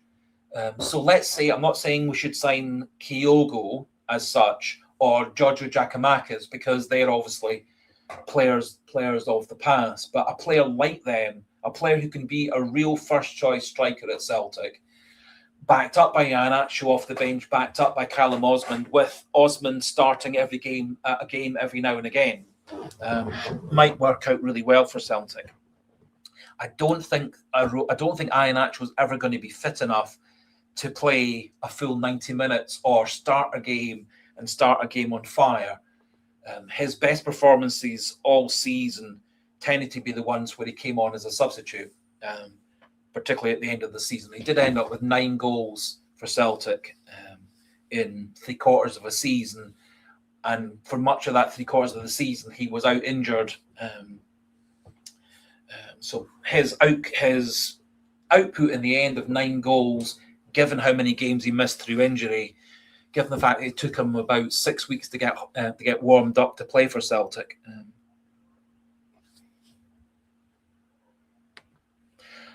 Celtic's Osman should start all League Cup games for next season. I think that might be a reasonable thing, starting him for the first in the first couple of rounds of the League Cup, first couple of rounds of the Scottish Cup, and then maybe if there is a real first choice Kyogo level striker, or Giorgio Giacomakis striker, or a Jan Vennegoor of Hesselink, or a Pierre van Hooijdonk level of striker, or lots of Celtic strikers of the past, then that person coming in for the semi-finals and the final, assuming that Celtic get that far. But and I do also see Osman being good enough to be the striker for Celtic starting a game after a European game. So whoever the first choice striker being starts the European game, and then Osman starts the next league game on the Sunday or the Saturday or whatever, with the first choice person coming off the bench, with Iheanacho is also coming off the bench.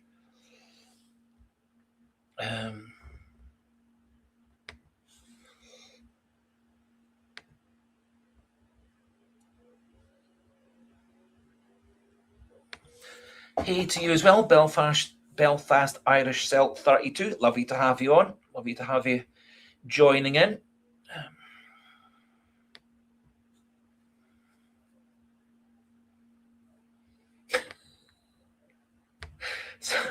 So Sligo Boys, Sean South, Gary on. Rangers are signing Ant and Deck next.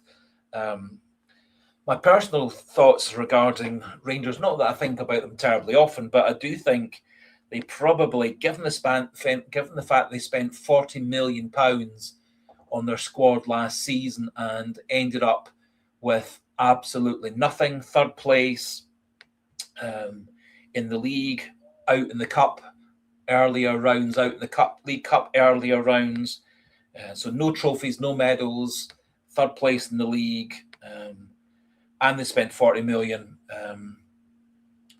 and possibly one could argue that their best player last season was Mikey Moore from Spurs, who they got on loan. I think actually a couple of their best players last season were on loan players. So I think they're probably going to end up having to sell players like Raskin, Diamandi, Chermiti, Fernandez to buy anybody of quality, and then it'll be another putting the team together.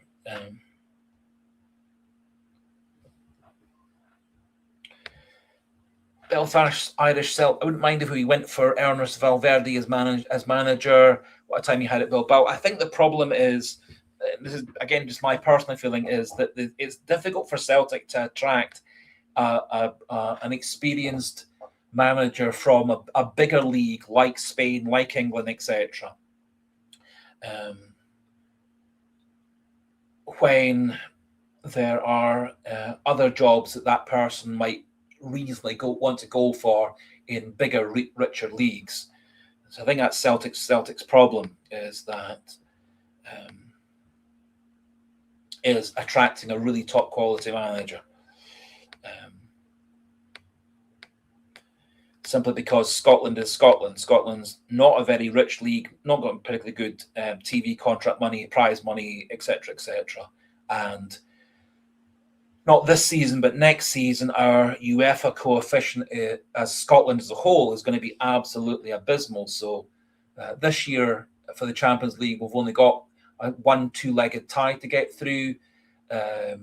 Assuming that we win the title again next season, there'll be 3 rounds to get through to get into the Champions League, rather than one round to get through like it is this season, like it was last season. So I think that's also going to be a factor, is that because obviously if we're having to go through 3 rounds of qualifying to get to the Champions League, that means we'll be starting our Champions League qualifiers for the 27-28 season in mid-June, which for Celtic is actually really, really a terrible time to start the season, because we're only just back into and we'd have to come back from pre-season early for a few weeks, so there'll hardly be any break between finishing the season right at the end of May, having a couple of weeks off in June for all the players, and then bringing them back into pre-season training for the last week or 2 of June, leading into a Champions League second round qualifier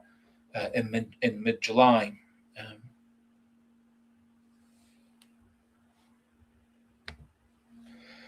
Well, I mean, CSE, the SPL bottled it with Sky deal many years ago, didn't they? Yes, I think my memory was, and again I might be wrong, is that Scotland,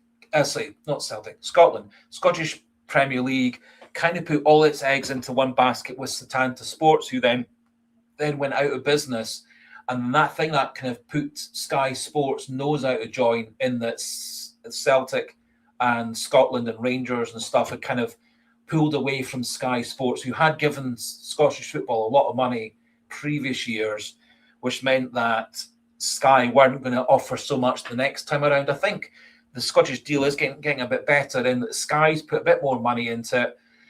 And obviously Premier Sports got a contract last season to cover league games alongside Sky Sports. So I think possibly that the TV contract in Scotland could get better and better over the next 5-10 years.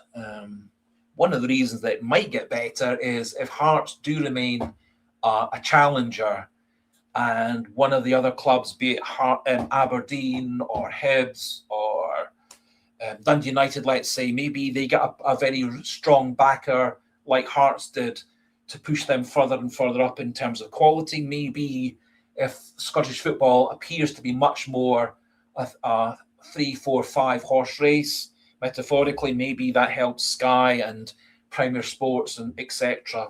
put more money into it.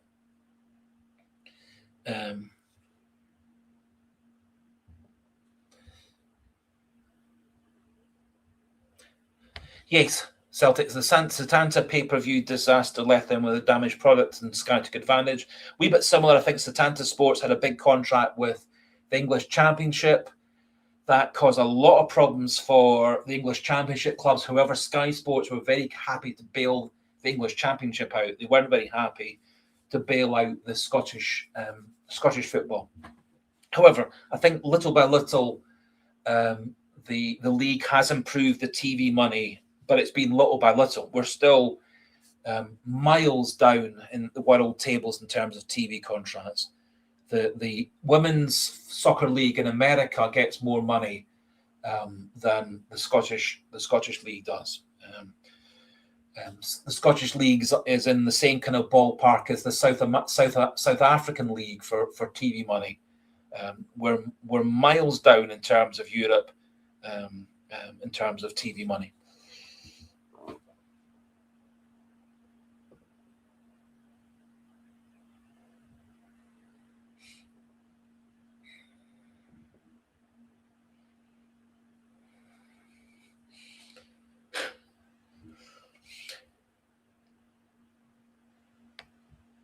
So I do think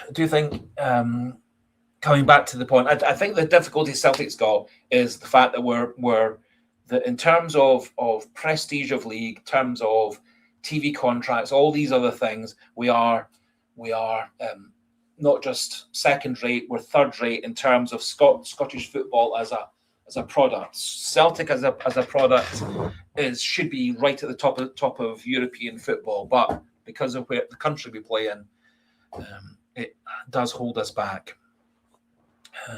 So it does make it difficult to recruit players. It makes it difficult to recruit managers.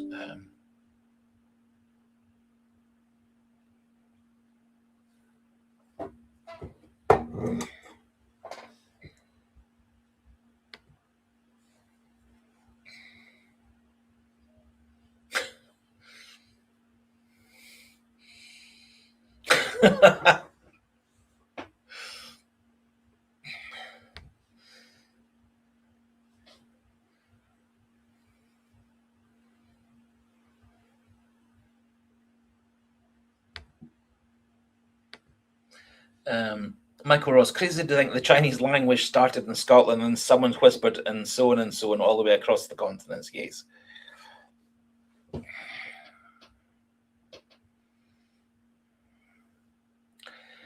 Very, very philosophical.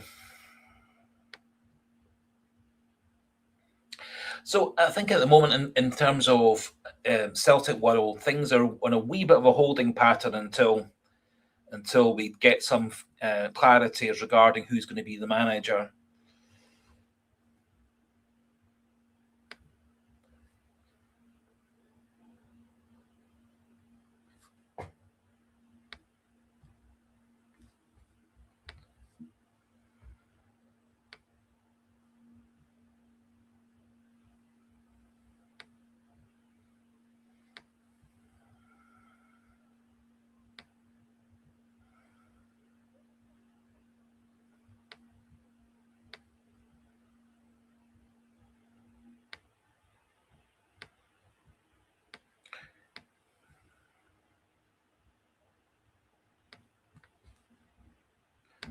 Sorry, I was just reading a wee article there.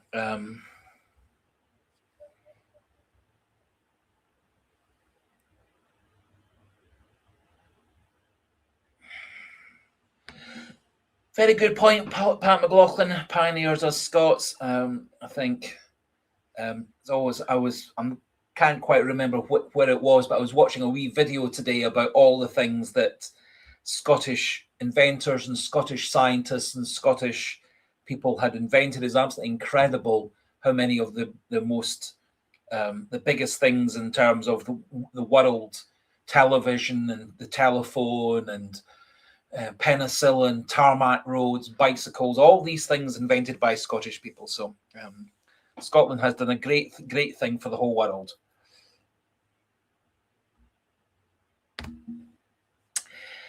Sean South, Gary Owen, David 67, manager appointment, the World Cup, Champions League qualifiers and transfer windows. Have you any faith Celtic can negotiate all this over the summer? Yes.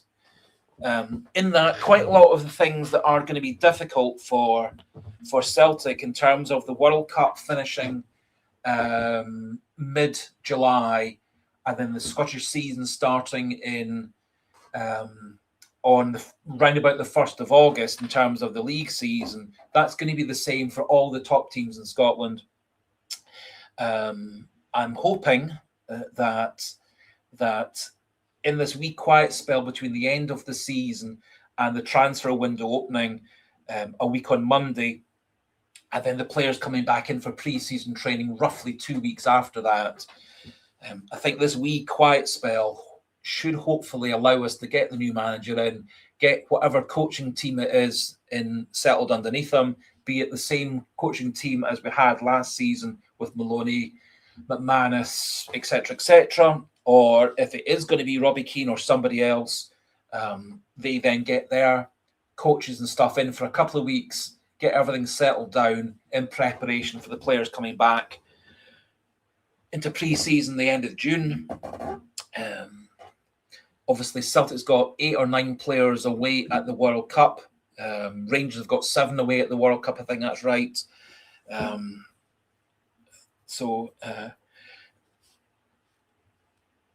Don't think actually any Scottish player, any of Celtic's players who are liable to be at Celtic again next season will be competing in the last couple of weeks of the World Cup. So, in theory, the Johnstons, the Trustees, etc., should be back at Celtic. Tierney, Ralston, etc., should be back at Celtic about a month before the start of the proper season. So it does give them a bit of a time to have a rest and a bit of a time to get into pre-season. So, and I do think a lot of teams all around the world and all around Europe will struggle to make signings because of the fact that a lot of the best players in the world are going to be in America, Mexico, and Canada for the next 6 weeks.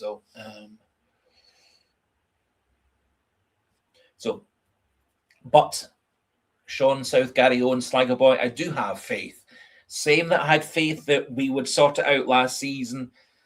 I did say all the way throughout the season, even in the worst, darkest days, I thought Celtic were still going to win the title. I thought Celtic were still going to win the double at the turn of the year. And there's video evidence, if anybody wants to watch it in the archives, it does back up and in the comment section that I was still very full of faith. So I do think Celtic will turn it around.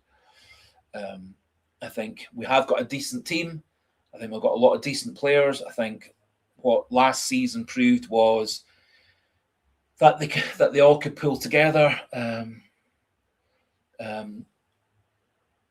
particularly if there was a leader figure, a father figure type person to pull them all together. So Ange Postecoglou did a similar thing, pulling the team together after the terrible season, the terrible COVID season under Lennon and Kennedy. He pulled that team together very quickly.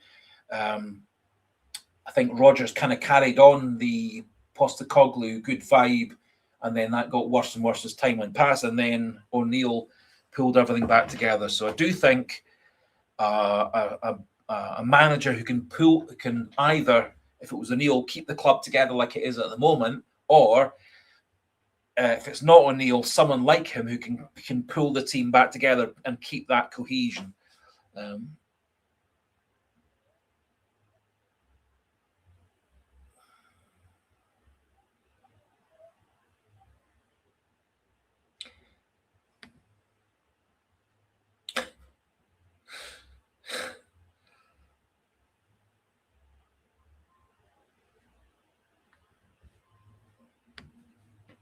So it was Alexander Graham Bell invented the phone. So he was the person that invented the phone. He was Scottish origin person. So basically, Scotland's invented lots and lots of brilliant things.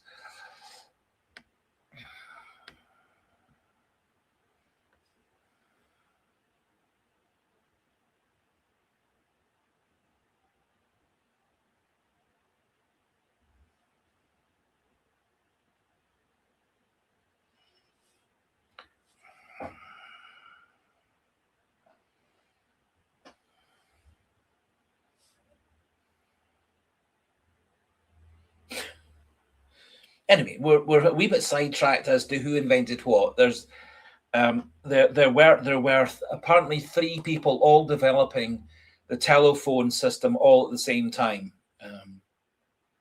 and there have been other great inventions where 2 people were putting in for the same thing, putting in patents at the same time, and one person got the patent in first. Anyway.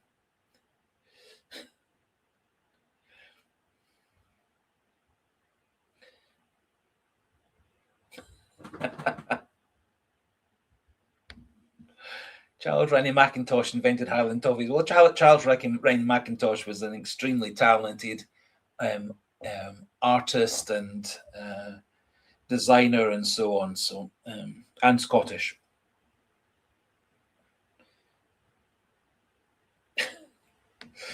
Anyway, we seem to have been sidetracked down the invention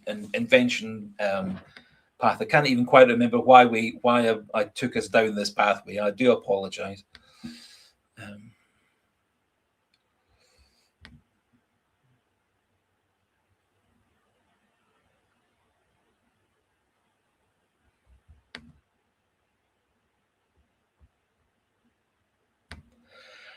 Rubber Duck 67. Any outside ideas for a manager?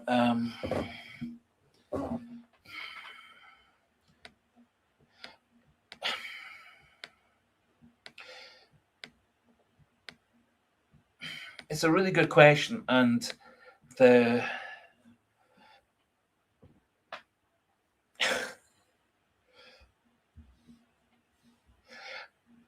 see, Michael. Sorry, not the one. Paul Boy 67. Too depressing to talk about Celtic. I as I said, for the last it will be three years this August. I've been talking about Celtic, and over those 3 years, we've had some great games, some terrible games, some bad spells. Obviously, the last season was a bad spell, but I've actually really enjoyed doing the channel. Really enjoyed analysing games, talking about games. And this season, since we did the live stream, talking to other Celtic fans, sharing opinions, sharing theories, etc., getting other people's opinions on certain things. So I think I don't get depressed about talking about Celtic. And in the end, and again, people might criticise me for this, it is football. I know Bill Shankly said that football was more important than life itself, but for me, things like my family is very important to me, and my first priority is always Mrs. David 67 and Little Miss David 67. Those are always my first things.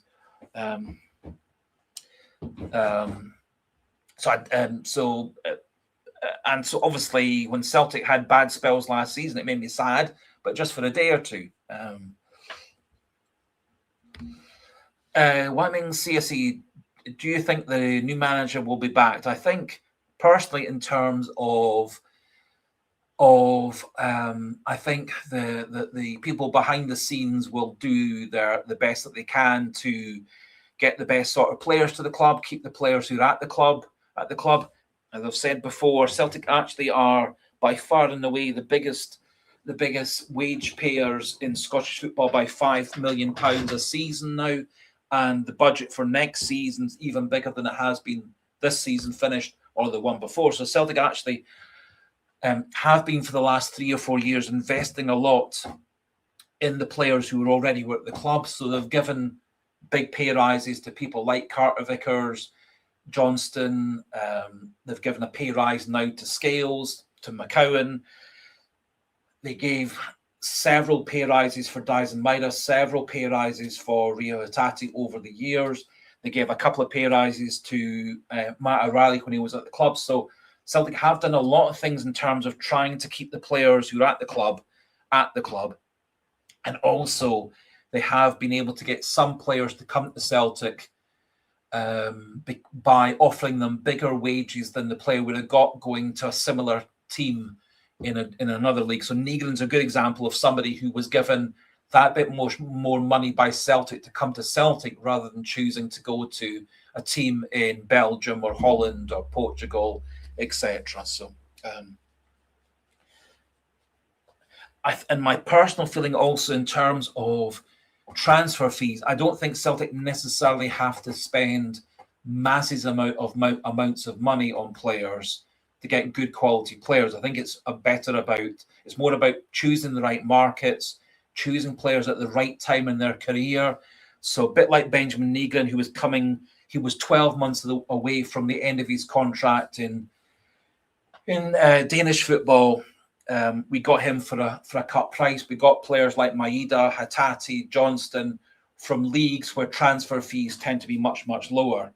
If you're trying to sign players from many European leagues, from English Premier League, English Championship, you kind of double the price of what the player is actually worth to get the player to come to the club.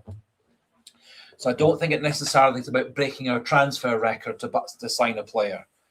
I think it's more about being very intelligent in terms of what market we buy in and the players that we buy being at the right time of their career or the right time of their contract to get them to come to Celtic. So a player maybe like Silas Anderson or Myra, who's playing up in Bromby, or Tahirovic, and I think it's Benjamin Tahirovic playing for Bromby. Those kind of players are coming towards the end of their contracts. They're looking to move on. I think those are the kind of players that Celtic should be getting to come, can convince them to come and play for Celtic. I think the days of signing an established top quality player for Celtic, like in O'Neill's first spell where he was able to sign Chris Sutton, John Hartson, Neil Lennon, Paul Lambert, etc. I don't think Celtic can compete in that sort of market anymore. But I think we can, as we did with Henrik Larsson all those years ago, or Lubomir Moravcik all those years ago, or Shunsuke Nakamura all those years ago, or, as I say, more recently with Nygren and Tierney. Probably our two best signings of last summer were signed for £0 for Tierney, although big wages for Tierney, obviously, and Nygren for under £2 million. And again, he got a higher than average amount of money. And actually, some of Celtic's bigger financial outlays last summer didn't really work out very well. Obviously, Balikwisha was probably Celtic's biggest signing in terms of money, alongside Chuneki. Chuneki, for me, 50-50. Balikwisha, obviously, truly awful. He was the one and only player that I gave an F grade in terms of last season's ratings. But 2 of the 4 players I gave A ratings to came to Celtic for 0 in Tierney's case, and under 2 million in terms of Nygren's transfer fee. So I think actually the backing for Celtic, backing for the manager, might more be in terms of wage outlays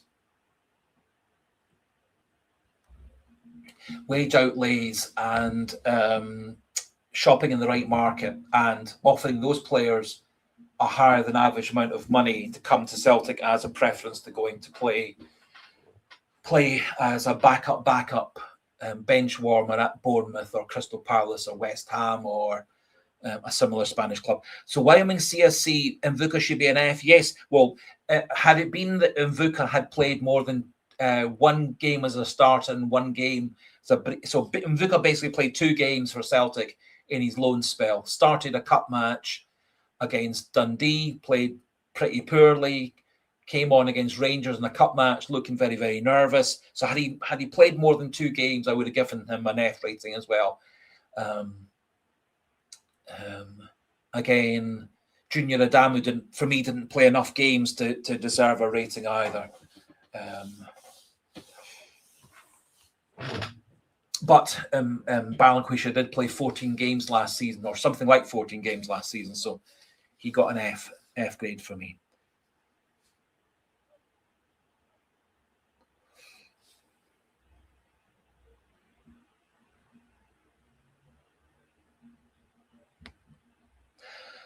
Wyoming CSC were Chavanchara, Adamu, and Mvuka O'Neill signings or club signings. Now, my understanding was that Mvuka had been a player that had been on various different teams' transfer radar a couple of seasons before when he was at Bodo Glimt. He ended up going to play in France, and his career kind of took a nosedive in France. Obviously, also when he moved from Norway to France and France to Scotland, his heart murmur problem became more evident as well, which I think kind of knocks your confidence.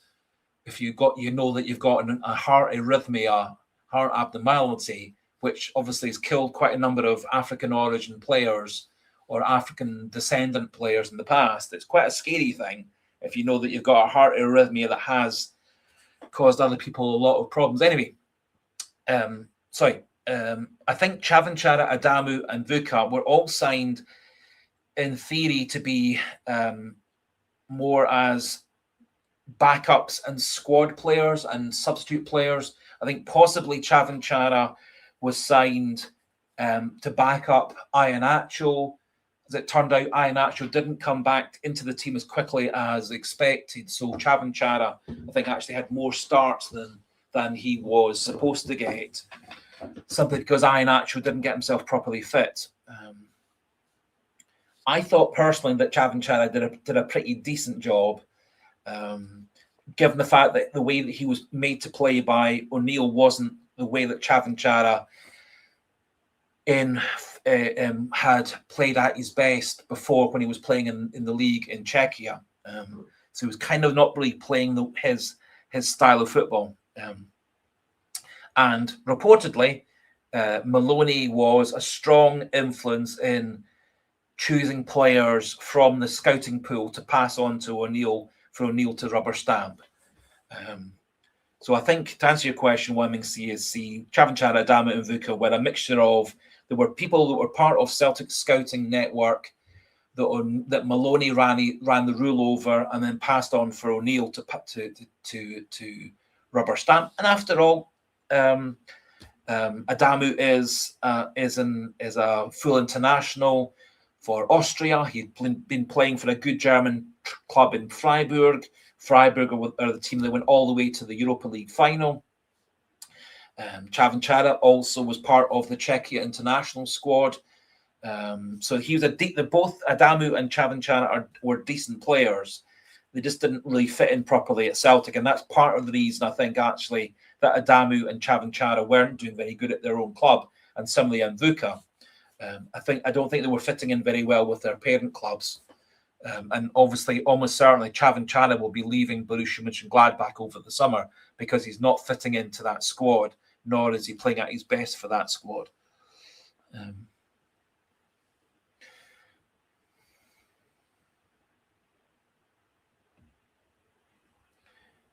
I think the problem also with the winter window was the fact that Celtic didn't actually at that point have a permanent manager.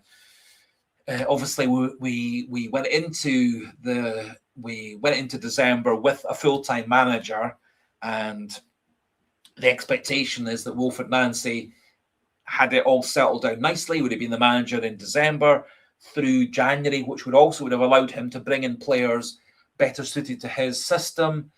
And what he probably should do, and should have done definitely, was gradually move the team from the Rodgers O'Neill system over 6 months into the Nancy system, and then in the January window buy players that would fit into the Nancy system going forward, with the benefit of a full pre-season to work to get everybody on the same page. So I think, given the fact that Celtic didn't have a permanent manager in January, nor did they know who was going to be the Celtic manager this summer, I think really their best option was to have a series of loan players. I think Arojo was a super player for Celtic. Benjamin Arthur was more than decent as a Celtic player. We got both of them in the transfer window, in the loans in the transfer window in January. I think those were good signings, especially Arojo. I think Adamu and Nvuka definitely didn't work out, and Xavi Chara, I think, was decent rather than as good as we wanted. He wasn't as good as we wanted or needed. But I think partly he was signed as a backup for Iheanacho, and Iheanacho didn't come through. Great to have had you on, Big Rab. Thank you for saying it's been a great show. Sorry for any upset earlier on with some rather unsavoury comments. I was hoping that it would all just die away, and so we've excluded that one person who seemed to be the biggest offender, and a few other people seem to have found better things to do with their Thursday night, Friday mornings.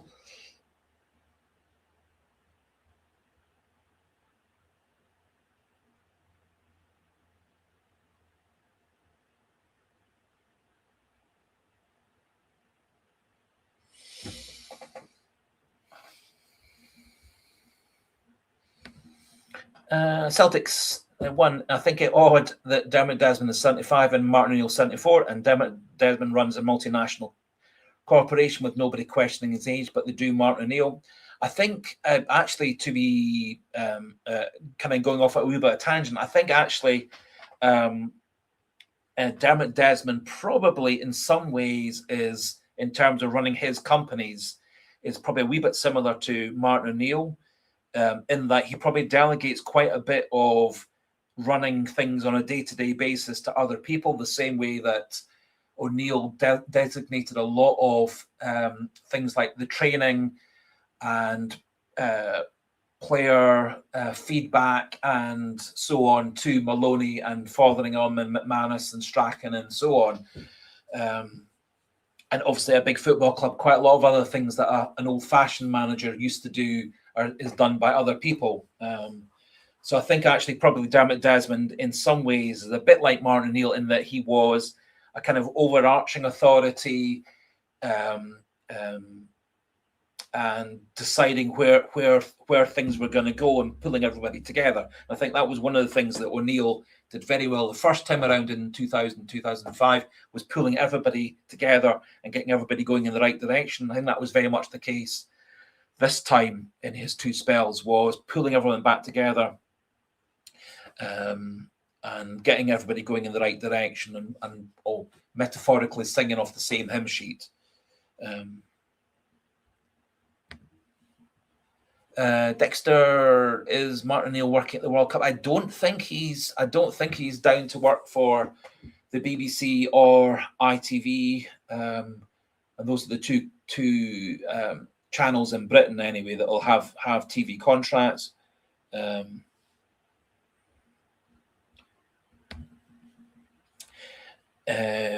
So I don't think he's working for BBC Radio, BBC TV, or ITV Sports.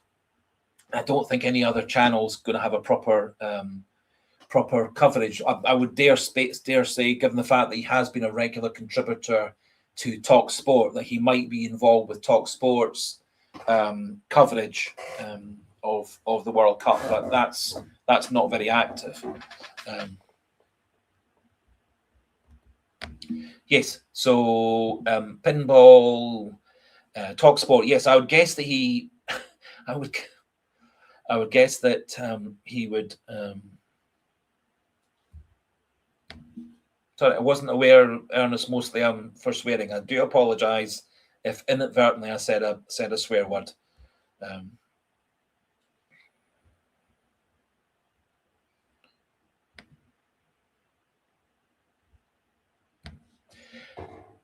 So I don't think O'Neill's involved any very directly in terms of the World Cup.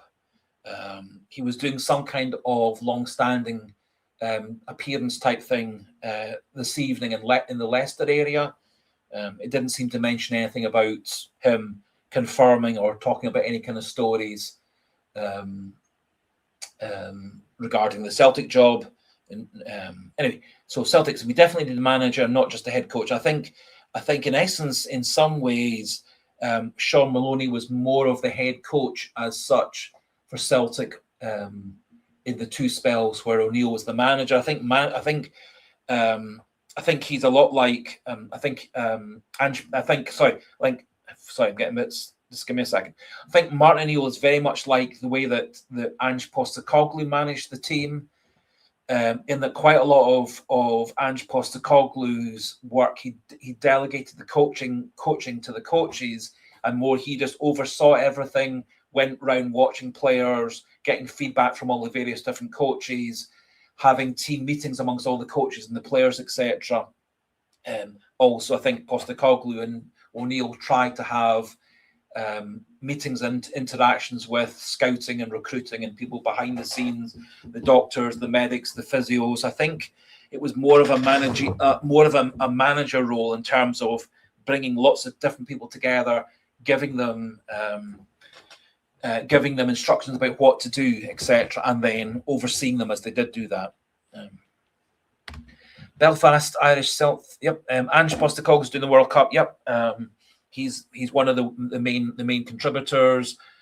Joe Hart's obviously doing it as well. There's several different people with Celtic links are going to be actively covering it for one or other of the two British channels.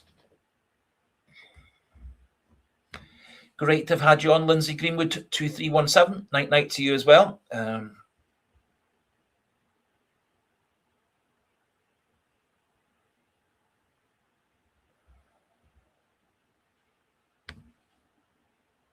Oh, sorry. Okay. It's one of the difficulties with comment sections is I don't actually pick up. Humour is very difficult to pick up. But I do apologise if at any time I actually do seem a bit jumbled up or whatever.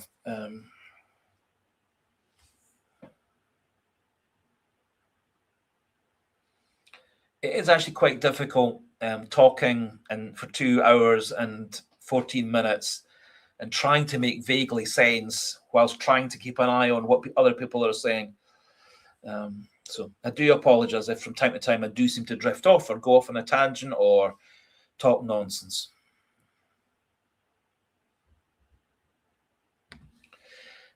Gary Simpson, fancy Argentina to win it outright. I think Argentina for me would be a very strong bet. Good, consistent team, squad that stayed together for quite a long time. Obviously, masses of experience from past recent World Cups. They've got the benefit of a lot of their players are very acclimatized to the extreme heat that they'll be experiencing. I think they were saying that all but 2 of the venues for the World Cup in America in the American section will be playing it in high heats of 80s, 90s, 100-degree Fahrenheit. So there's only two of the grounds in the American section of it, which will be playing it in sort of vaguely normal weather conditions. And apparently FIFA have also banned spectators bringing their own water into the venue. There usually is an allowance in hot countries like that to bring in a 1 litre plastic see-through bottle of your own water, or water that you've bought yourself or taken from the hotel or the house or whatever. But apparently they've banned that. So any water the fans want to get has to be bought from the FIFA and stadium salespeople at a very, very high cost. So I actually do pity for a lot of reasons, the fans that will be going across to support Scotland or England or any country in America especially. I think Canada's a lot more relaxed in terms of all the various different things, security, passports, and stadium safety as well.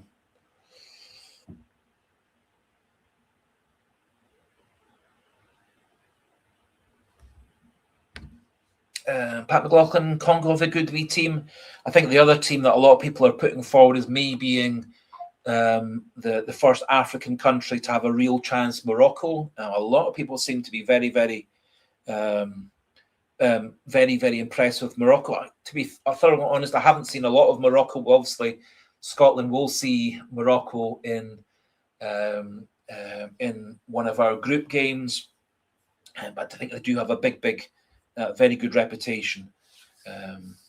Anyway, whereas Belfast Irish Celt, did we make a profit on Palma? My memory is that we bought him for something like £3.4 million, and we've sold him apparently for £3.5 million. I think a wee bit of that depends on what your exchange rate was from euros to pounds, because we bought him in euros and we sold him in euros. But I think basically we made a tiny bit of profit, or basically it was cost neutral.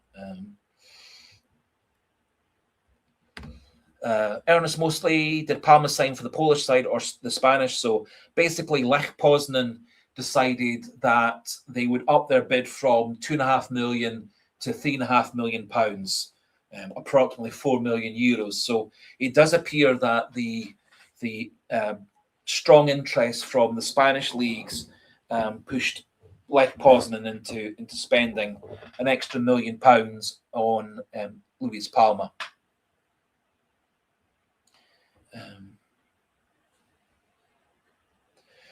Yes, so I think it was probably more than 86p profit we made on Palma. Wyoming CSC, Palma started so well that then really fell away. Yep, I thought Palma actually came in, hit the ground running. Hit the first half of his first season with Celtic was very good. He scored 2 goals for Celtic in the Champions League, which was Celtic's equal top scorer in that phase of the Champions League. He scored 10 goals and 10 assists in his first season at Celtic. That made him the 3rd top scorer and the 2nd highest assists for that season. So he was just behind O'Reilly and Kyogo in the goal scoring league, and he was behind O'Reilly by ahead of everyone else in the assists. So his first season was great. James West, any news on the new manager? No. So basically, nothing concrete. A lot of stories are suggesting that it's a two-way battle between Keane and O'Neill, that both the two of them have had interviews, talks with Dermot Desmond and Nicholson and Brian Wilson, etc., and whomever else.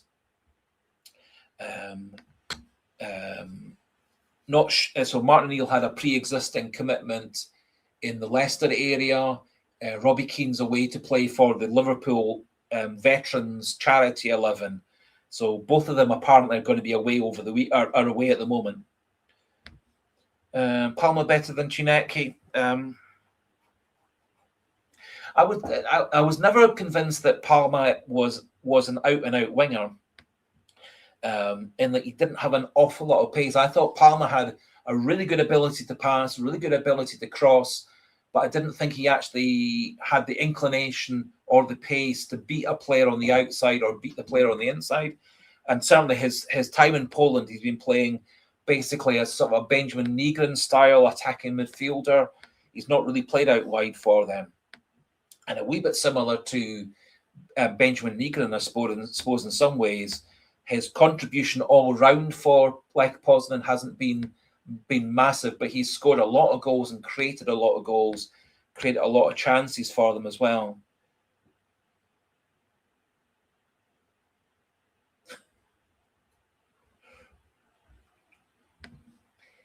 Sean South Gary on, did you think DR Congo was an African witch doctor? No, it's the Democratic Republic of Congo, although I don't think it's actually terribly democratic as such, but we'll not get into politics.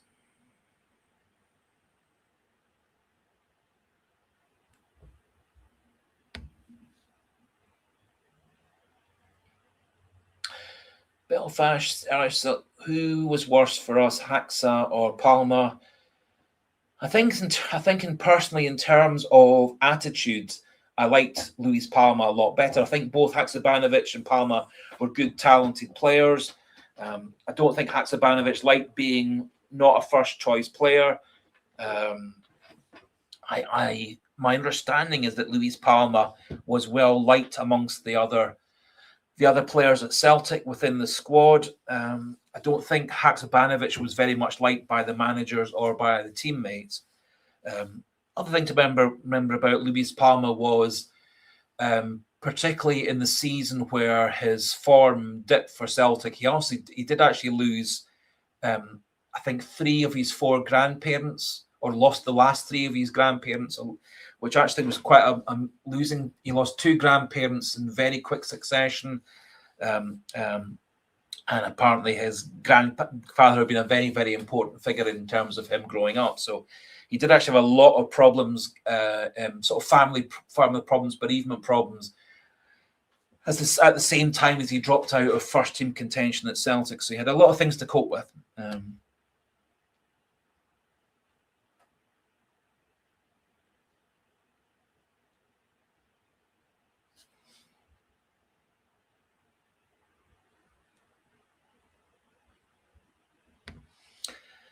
Yeah. I think in the end, actually, both Haksabanovic and Palma and Chinecki have all 3 of them have had some great moments for Celtic, and all 3 of them had some pretty poor moments for Celtic. I like actually something about Sebastian Chinecki's personality.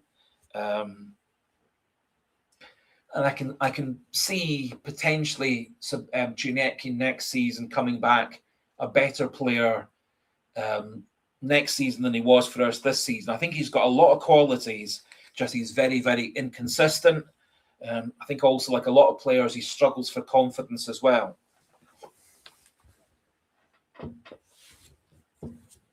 And as I've mentioned before, Chinecki did have the struggle of playing a full season in Sweden, then coming without a break to play a full season for Celtic, basically.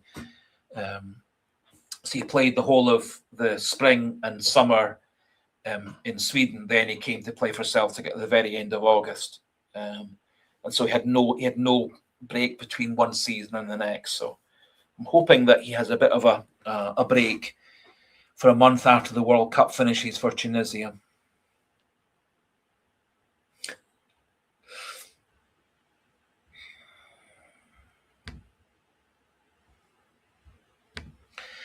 Pat McLaughlin, Balikwisha's dad. Well, I think we can certainly all agree, hopefully, that Palma, Haksabanovic, and Chinecki have all been way better than Balikwisha. Balikwisha, I think we wasted £5 million or so on Balikwisha. I think possibly had we signed him 2 years before he had his series of injuries, he might have actually turned out to be a much better player for Celtic. But unfortunately, I think he lost a lot of his speed and ability, having had two pretty major injuries and never properly recovering between the two of them.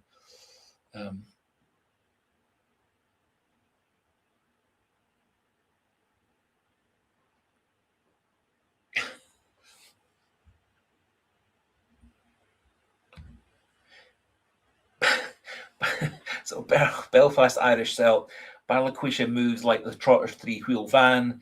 We wasted £5 million. Big up, yep. I think we wasted a lot of money on Balikwisha, and again, I don't think it's money that we're going to get back. I can certainly see Balikwisha leaving for nothing potentially, but certainly leaving for $1 million or something like that. To whoever will take him. We didn't lose very much, if anything at all, on Haksabanovic. We lost absolutely nothing on. We lost nothing on Lewis Palmer. We signed him for around about $3.5 million. We sold him for around about $3.5 million. So I think Lewis Palmer kind of kept his value. Chinecki kept his value just about. Sorry, not Chinecki. Sorry, Haksabanovic kept his value just about, but I think we're going to have to make a massive loss on Balikwisha unless whoever the new manager is suddenly turns him into a much better player. It would take a bit of a magician, I think, to turn him into.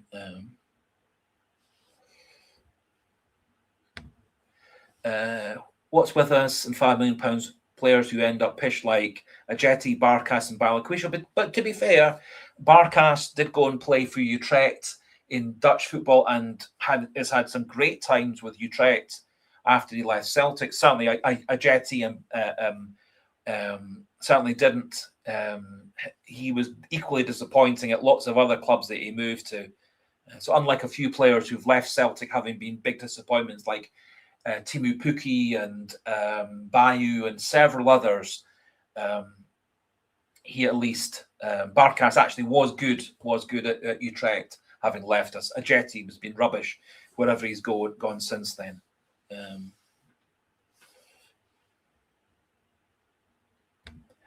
I think to be fair to Barkas, he did come at a bad time for Celtic in terms of and Scotland in terms of he came right in the restriction spells of COVID, which meant that he came from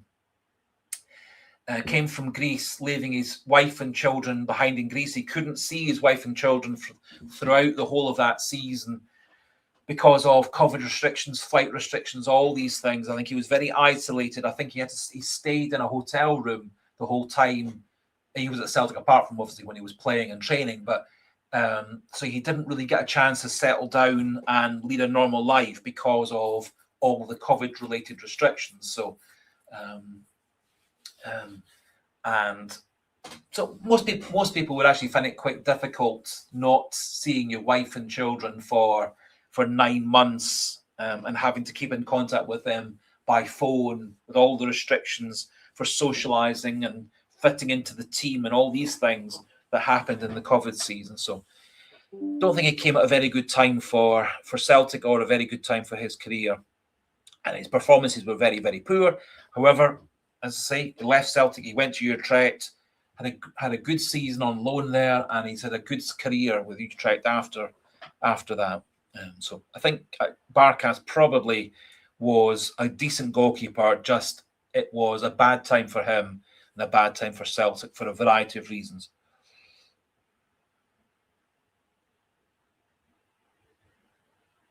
Good thing about Barkas is when he came back to play for Utrecht against Celtic, in the Europa League, he did make a bit of a mistake again, which gifted us a goal.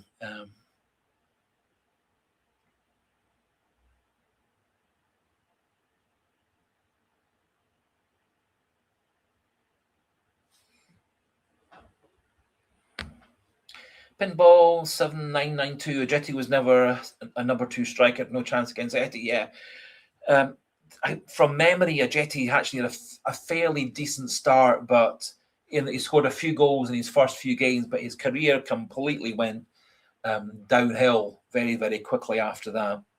Barkas' career at Celtic never really took off. And say for me, that was partly due to the restrictions on him and his family in terms of COVID restrictions and visiting and family life and all these things.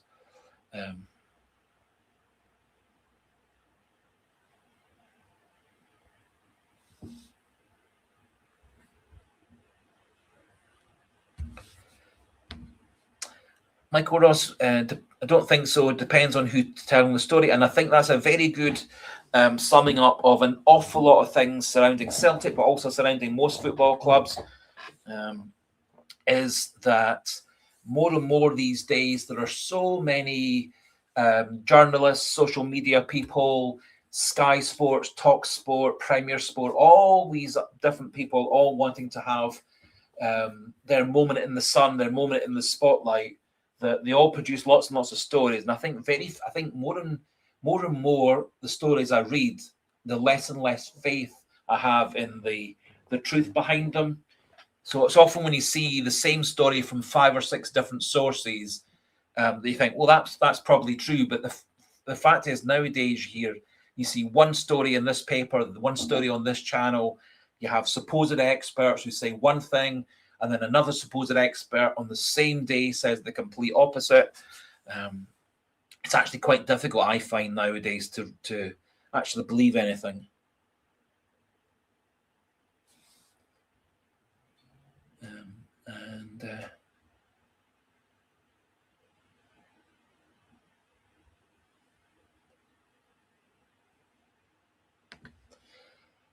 Gary Simpson, David Sixdown, would you give Big Kells an extra year with a good pre-season? Yes, I would. I would certainly give Kelechi Iheanacho another year's contract at Celtic if he wants to stay.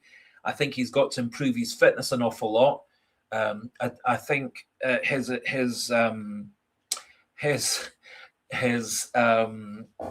contributions in the last sort of quarter of the season, really, really good. He scored a whole ton of big goals coming off the bench. He scored a few goals in his first spell before he got injured, but particularly in those last sort of quarter of the season, from the last international break onwards, he's had a lot of good contribution coming off the bench. A couple of goals in this cup semi-final against St Mirren, some important goals in the final 6 fixtures. Obviously held his nerve to score that penalty kick against Motherwell, which must be one of the most high-pressure moments in a many years for a Celtic player. I think he did a great job of that. He obviously scored against Kilmarnock with a last-second penalty as well. So I would give Iheanacho another season at Celtic.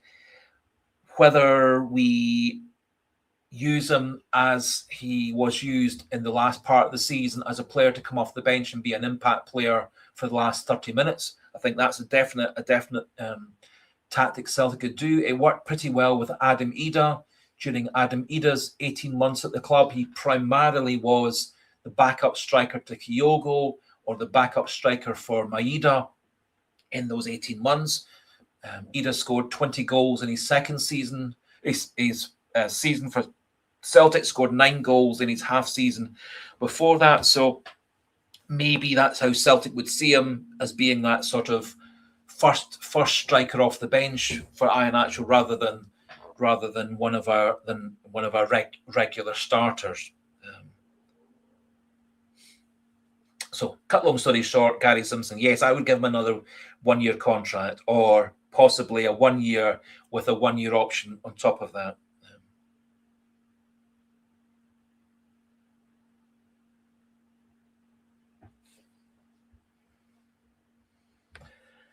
Sheena O'Shea, I think we need 7 players and get rid of 7s. What do you think? I think that's in the right kind of ballpark. Certainly, I think we need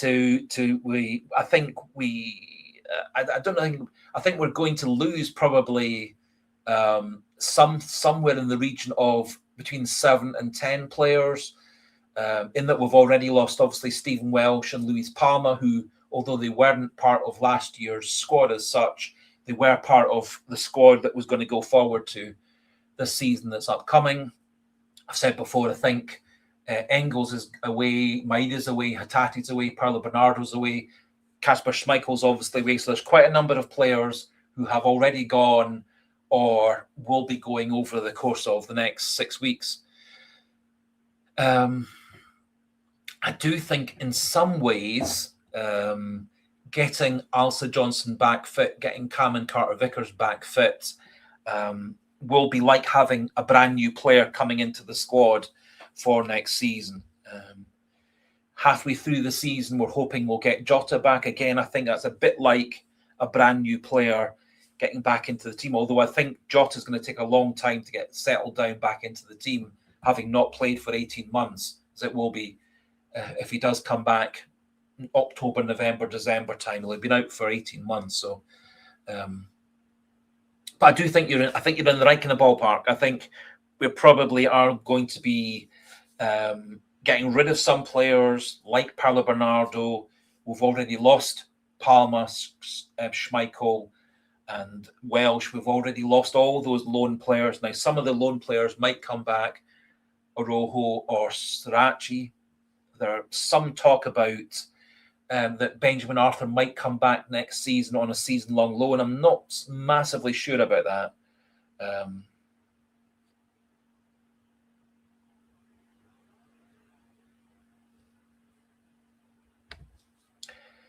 Paul McGuire, if AG has a good World Cup, an offer will come and we can't refuse, I'm afraid to say. I think the fact that Alsa Johnston has signed 2 big contract upgrades during his time at Celtic, I think that probably for me indicates he's keen to stay at Celtic for a few more years.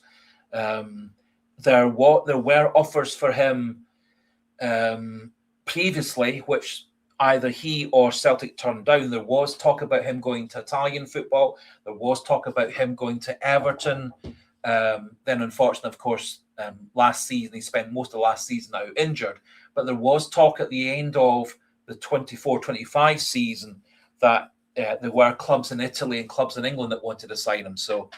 And instead, Alsa Johnston moved his house, his wife, his pets all the way from America, and now his wife and pets and stuff have all settled in Scotland. So I'm not so convinced that he's going to be leaving, because he and his wife and dogs have all set up a home in the Glasgow area.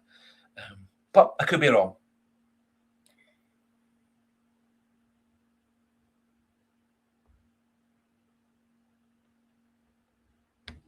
Me too. Because I do, what I also do think is that of all the yes, so that's the very point I was going to come to, Pinball. Captain AJ, for me, he is the obvious person in Celtic's squad to be the captain if Callum McGregor's not around. And in a year or two's time, when McGregor presumably retires, for Alsa Johnston to take over at Celtic being the captain, I see him as a much better captain than Cameron Carter-Vickers, a much better captain than Liam Scales. I think he's got a lot more fire, aggression, man management, intelligence, tactical brains. I think he's he'd be a much better vice captain for Celtic for the next couple of years, and then taking over from McGregor in the longer term. I've got a funny feeling with Alsa Johnston is his whole family back in Canada are lifelong Celtic fans. His whole family back at home in Canada get up in the middle of the night to watch Celtic games. So I do wonder whether he might be a player who is very keen to play for Celtic because of that great family history and the fact that Celtic has been that he and his family get up during the night, or were getting up during the night before he came to Celtic to watch Celtic matches. Maybe I'm wrong.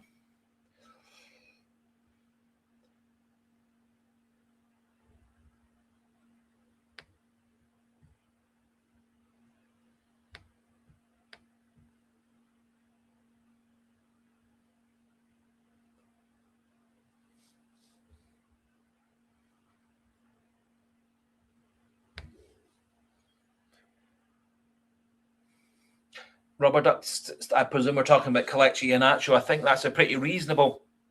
I think possibly having his actual monthly salary, yearly salary, whatever, pegged down a bit, but also him getting a big bonuses for appearances and big bonuses for goals scored. I think it's a really good example idea.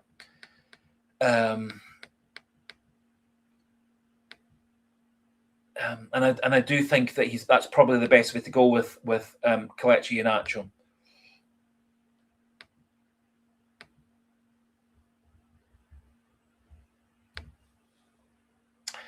Shino O'Shea, 3 strikers, 3 midfielders, 1 class goalkeeper. Well, I think we've already got a really good goalkeeper. But I think we do, as I said before, about an hour, 2 hours ago, we need someone as good as Sinisalo to back up Sinisalo,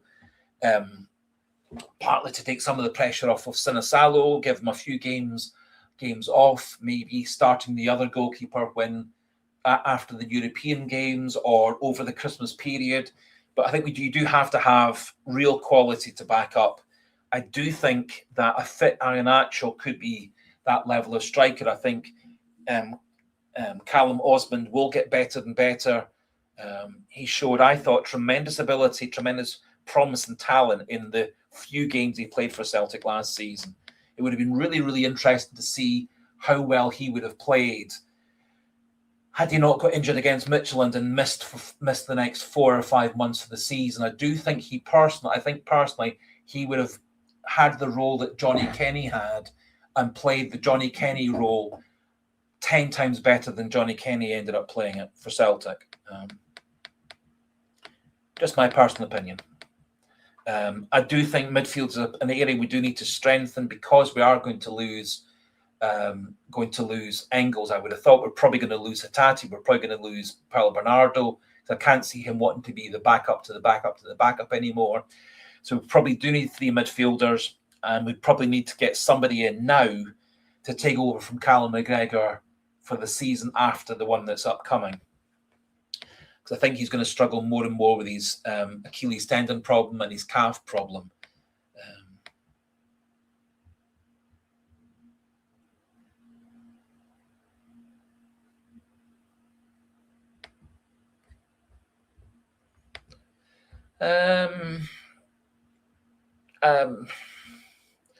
I'm not massively convinced that it's Scrooge, Desmond, and I think going far in Europe is getting more and more difficult unless you are one of the super rich clubs.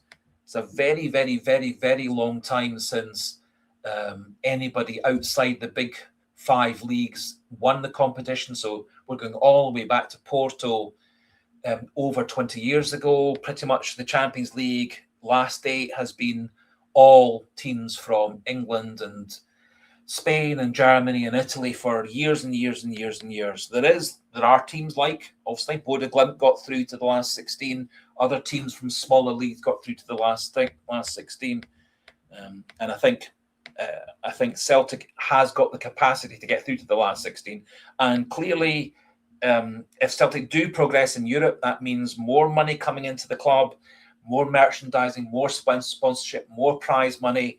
All of these things are good for club value, share price, etc., etc. So I do think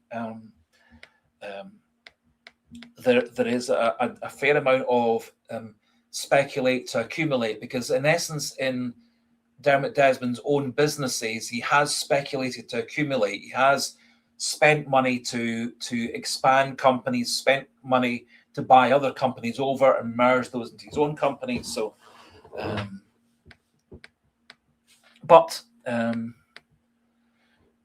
and for me, one of Celtic's, as I've said a few times, and probably people are a bit bored of me saying it, I think it's difficult for Celtic to get the quality of players that we need to take those next 2 or 3 steps in Europe.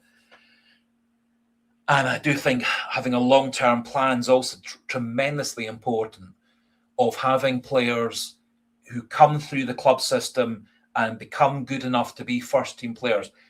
we've talked a lot about Bodo Glimt over the last year or so, and they're a perfect example of a team building up their success, because the Knutsen's first season at Bodo Glimt was an absolute disaster, but he started the process of getting young Norwegian, young Scandinavian players coming through his system, and also when he sells players on, having more players to keep on replacing those players already part of the Bodo Glimt framework, team, etc., etc. So I do think Celtic really need to concentrate a lot on getting good quality young Scottish players, Irish players, British players, and developing them, and then properly getting them into the first team.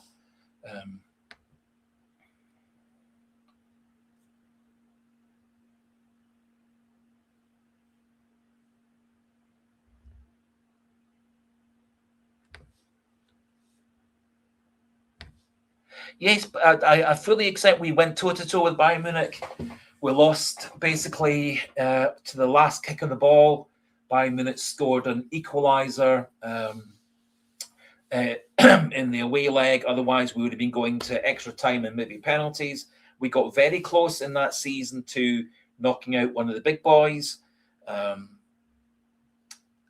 I think had Celtic kept that squad together and made a couple of improvements, and also had a long-term commitment from their manager that he was going to stay at Celtic for 3 more years, I think that would have helped keep players at Celtic. I think it would have helped for Celtic to recruit players as well.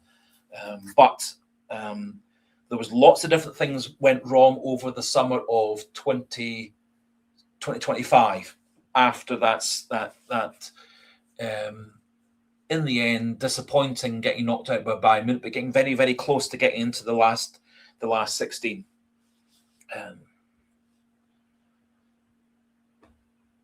So I think Celtic need continuity, but what they also need is to build from the bottom as well, so that there's a sort of conveyor belt of young, talented players growing up in the Celtic system who become good enough to be first-team players. A wee bit similar to what we did with Forrest, McGregor, Tierney, etc. But it's been a long time since Celtic produced one of their own young players that brought them up through the system to be a real proper first-team regular player. And I think Celtic's kind of taken its eye off the ball in terms of that for the last 10 years or so. So from the sort of the running Dahlia, Brendan Rodgers spell, then the 10 years after that, I don't think Celtic's done enough in terms of creating young, good, talented players to filter up through the system. And a lot of teams all around Europe, even the biggest, most powerful teams, do have players they bring through their academies, through their reserve teams and their under-21 teams, and then suddenly they become superstars. Anyway.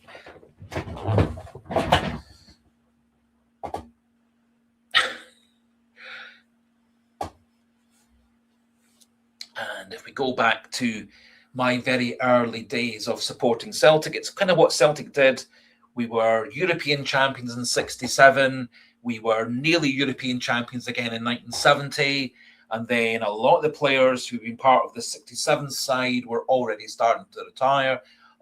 Even more players retired after the '70 European Cup loss. But we luckily had the McGrains, the Connollys, the Douglashes, the Maccaris, the Davy Hayes, etc., to replace them from our own youth systems and our junior football systems.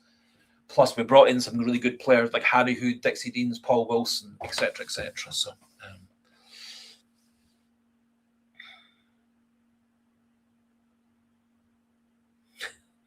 So I do think if we're going to use the Bodo Glimt model, I think we do need to bring forward young players.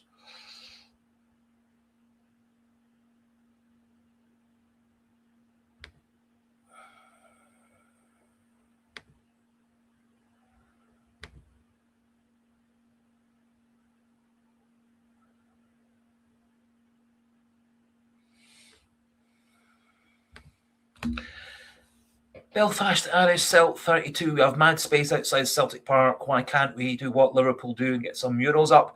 I think my own thoughts also is I think that the Celtic Park area has lots and lots of room for development, improvement. I think there might even be enough space to create a second stadium for the academy to play at, the women's team to play at, the under 19 B and B team to play at, etc. Also allows you potentially a practice warm-up pitch as well for the players that keeps Celtic Park less used. Also gives opposition teams coming from Europe a place to warm up as well. So I think there would be scope for building a second stadium, small second stadium as part of the complex. Proper museums, better shop,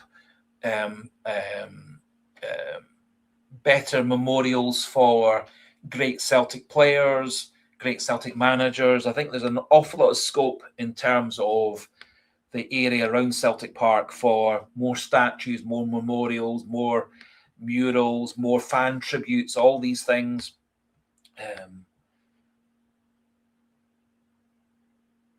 And as I say, can't remember what there was one European team. I can't remember who it is, but that's what they did. They had space beside their big stadium, and they built a smaller second stadium that was designed for the academy players, the women's team, and for the B team, and so on, and also as a warm-up facility,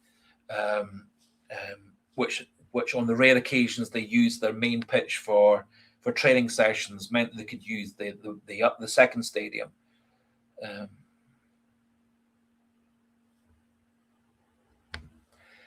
Yep, Lauren 6348. We should have the Lions lining either side of the Celtic way. I think that would be a massive. I think that would be a really great thing. As I said, have been a couple of times to Canada. Well, a couple of times to Canada, and one time to America, and one time it was a combination America and Canada holiday. Basically, what I'm trying to say is a lot of the big National Football League sides, National Hockey League sides in Canada and America have big museums and big tributes to greatest players of all time, with lots of memorabilia of shirts, pictures, video footage, but also statues and busts and stuff of all the great players. I think it would be a massive thing, and a lot of teams have a sort of hall of fame of the greatest players that Celtic's ever had, or in their case, the greatest players that Green Bay Packers or the Dallas Cowboys or the Toronto Maple Leafs ever had. I think Celtic could really do a massive thing. It would be a big tourist attraction, big attraction for fans, big attraction for players, and I think it would create a lot of very good publicity for Celtic as well. If you had, just for the sake of example, the 2 or 3 remaining alive Lisbon Lions coming back to unveil a statue of themselves, or some kind of tribute to all the Lisbon Lion players, of which there aren't terribly many still alive, and understandably, with that being the best part of 60 years ago, they're all not in such good health either for those that are still alive. But I think Celtic should really be investing a lot in the future, but also investing a lot in the past as well.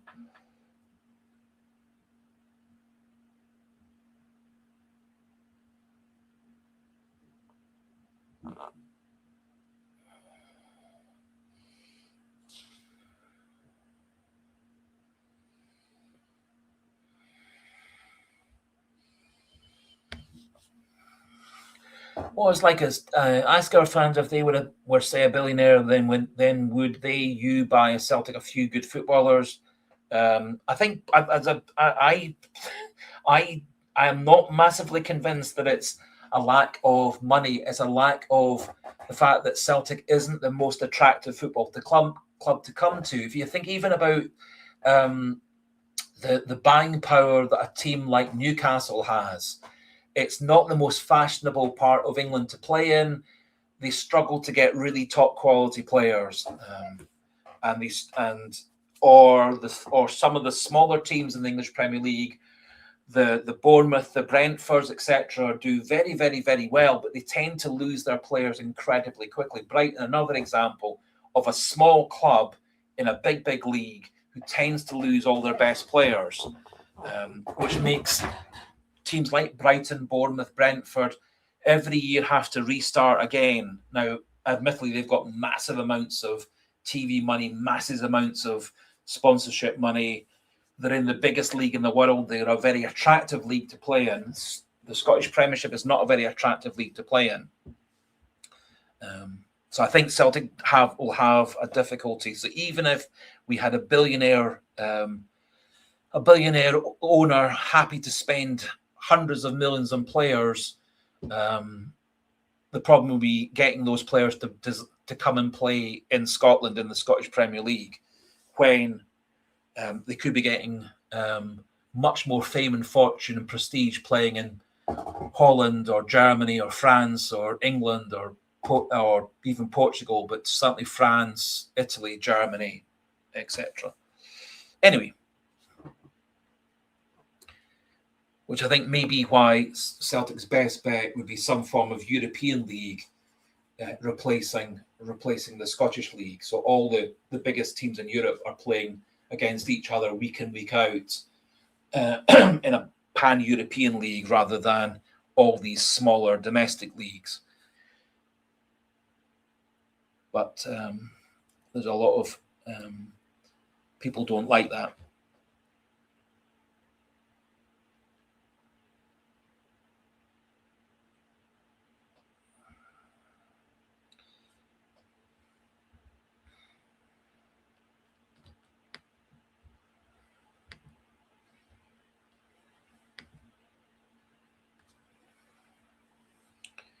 And just to expand on Waz Lycus's point, my worry would be if Celtic were bought over by Qatari oil billionaires or bought over by a massive, big right-wing American billionaire, I think we might lose a lot of the history of Celtic, a lot of the atmosphere of Celtic.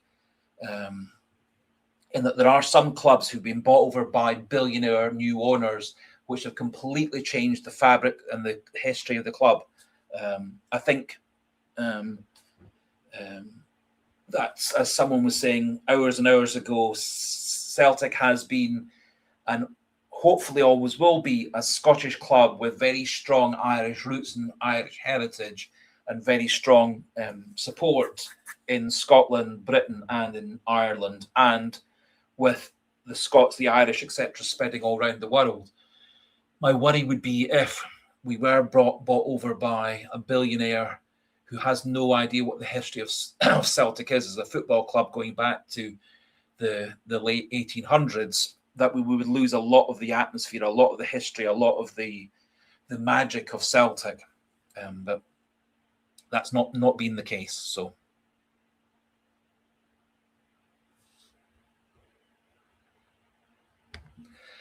Fleming CSC, what's happened with the Celtic Hotel?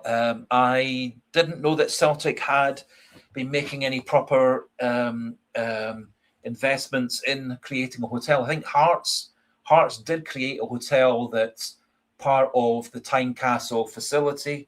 I think it's possible you can watch the game on the pitch from some of the bedrooms. I didn't know that Celtic were thinking about having a hotel. Celtic seem to have had sort of plans to do various different things, but nothing has very much come to fruition.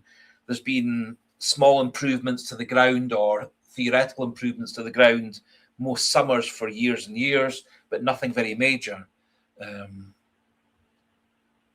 Again, some people have talked about Celtic's plans to expand the capacity up to 75,000. I think theoretically that's possible, but one of the problems would be that there are areas of Celtic Park which aren't very good for actually seeing the pitch properly, with pillars and the fact you're quite far back. I think that would get worse if Celtic added on more capacity. You would lose some of the seats would become even worse for seeing the pitch properly.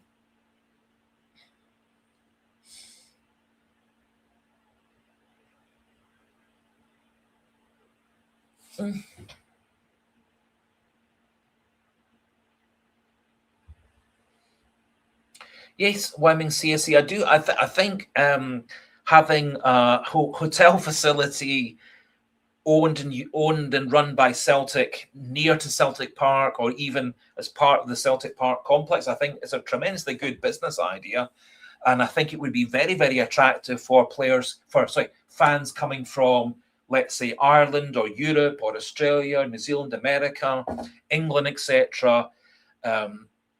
To actually have to be staying in this Celtic hotel. I think it would be a very, very successful business venture for Celtic to do. I don't know how successful it's been for Hearts since they created their little stadium as part of the Tynecastle complex. There are various different sports where it has worked well. Again, going back to I said we had a holiday in Toronto, and in the Sky Dome where the baseball team plays, there were various different hotel rooms that actually overlooked the baseball pitch and overlooked the stadium, which did lots of other different things apart from baseball. So I do think it's a very good idea of having a hotel either part of Celtic Park, which is theoretically possible, but also side by side with Celtic Park, run and owned by Celtic. I do think it's a tremendous idea.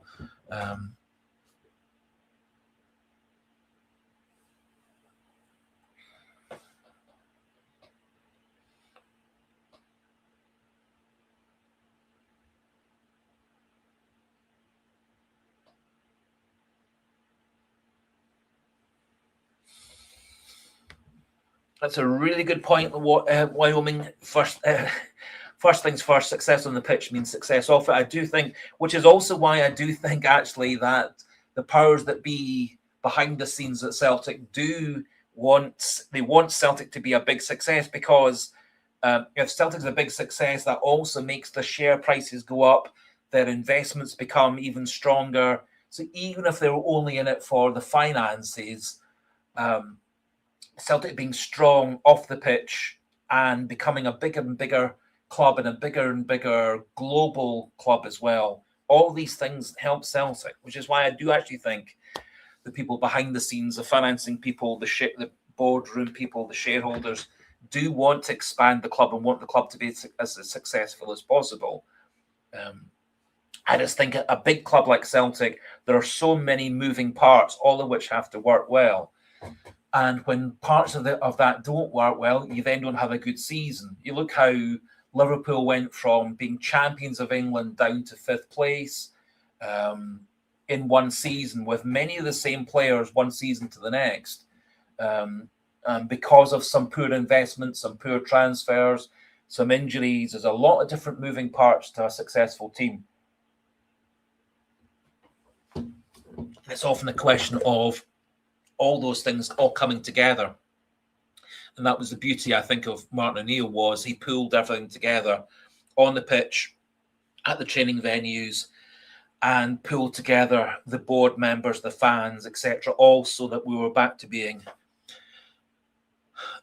one club that was, for the most part, pulling together and going in the right direction and going in the same direction, rather than fighting each other and going off in different directions and pulling things here, there, and everywhere.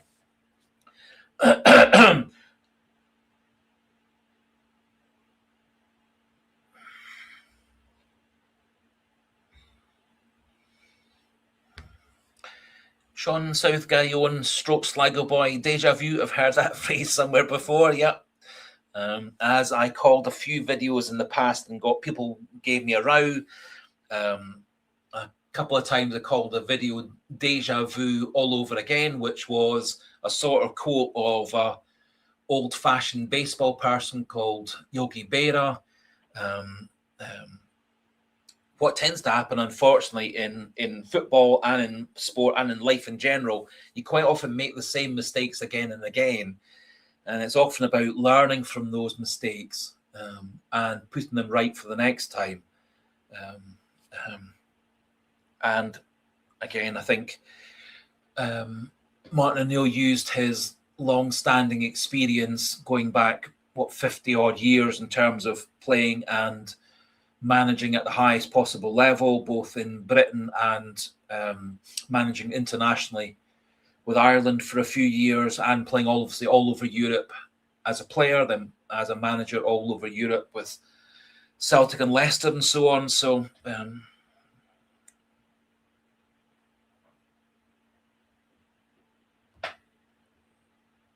I think O'Neill's experience was massive in terms of dragging Celtic into to success this season past.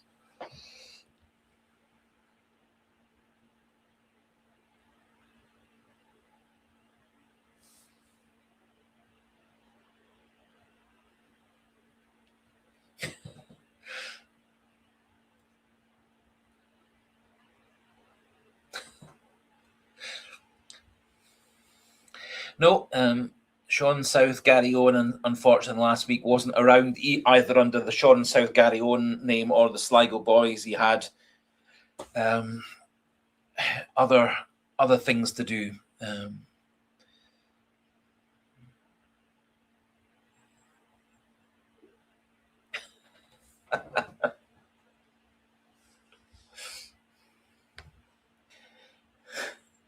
So Belfast Irish Celtic. Apparently, if you were what past Ibrox, you hear Jack Torrance from The Shining knocking about. Well, in The Shining, the guy caretaking and watching over the hotel over the winter does go mad in the end. So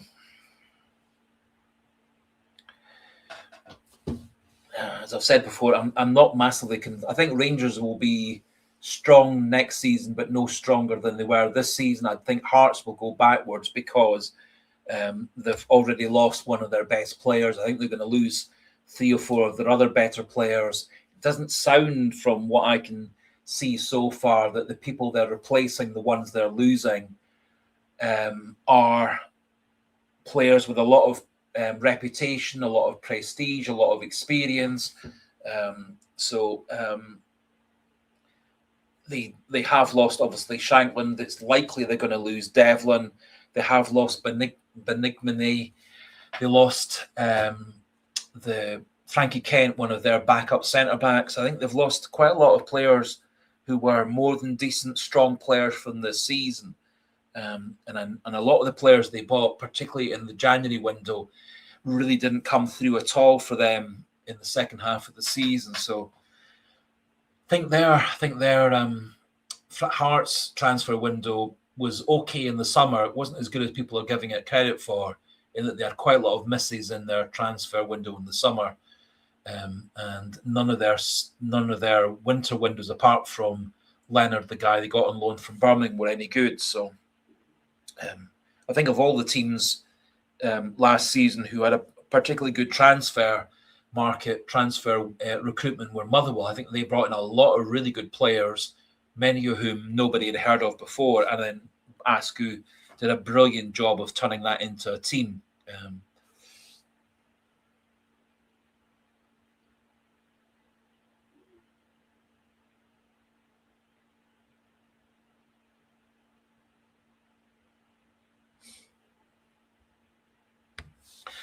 Well, it's like us. Yep. I think Rangers won't be any stronger next season. I think what they're liable to do is lose quite a lot of the players who played half decently for them this season. I'd be very surprised if Mikey Moore, who one could argue was their best player last season, be surprised if he comes back. I suspect he'll be part of the Spurs squad for next season. I don't see him coming back to Rangers. I've got a very strong feeling that people like Diamandi, Charniti, Raskin, they'll all be moving on. And I'm not convinced that Shanklin will step up to be a good I'm not convinced that Shankland will step up to be a good striker at Rangers. I think there's a difference between being a good striker for Hearts and clubs in Scotland and in Belgium, as opposed to the massive pressure it is to be the main striker at Rangers.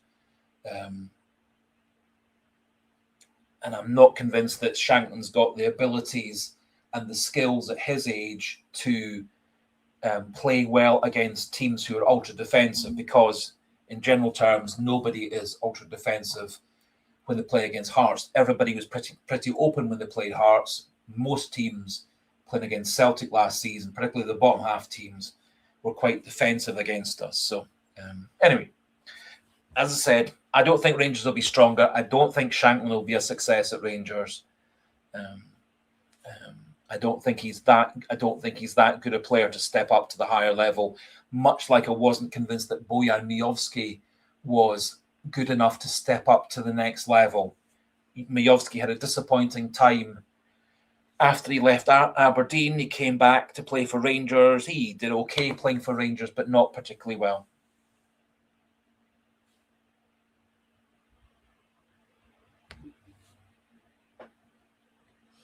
I'm afraid was like us. I don't think Shankland's that good.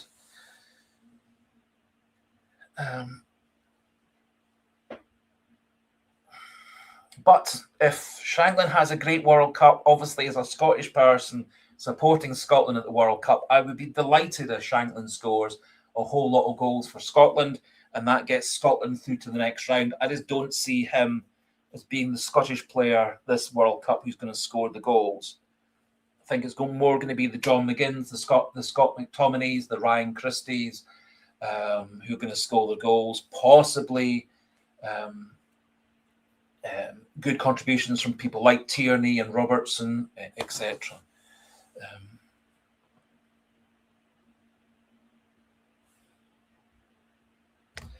What Hearts player broke the Celtic fans' phone on the pitch? My understanding was that was Frankie Kent, their backup centre-back, who's now left Hearts. He's one of 4 players so far that left Hearts at the end of their contract. Shankland left effectively at the end of his contract on a free transfer, and Craig Gordon's expected to leave Hearts at the after the World Cup, and so is Cammy Devlin. So Cammy Devlin and Gordon are both out of contract, but Hearts are trying to negotiate an extension for both the two of them. And Frankie Kent, who's the one that stamped on the phone, he was already leaving the club at the end of the season. So whether he faces any form of charges from the Scottish court system, I don't know.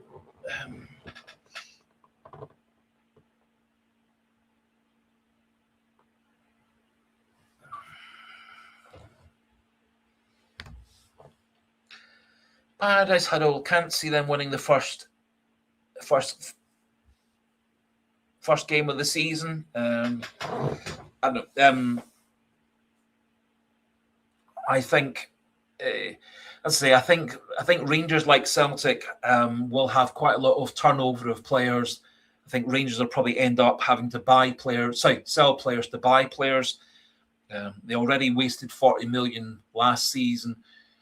Didn't really bring in anybody of great quality. Maybe one could argue Chermiti, but who scored them quite a few goals in the end. But I think he's a fairly one-dimensional player.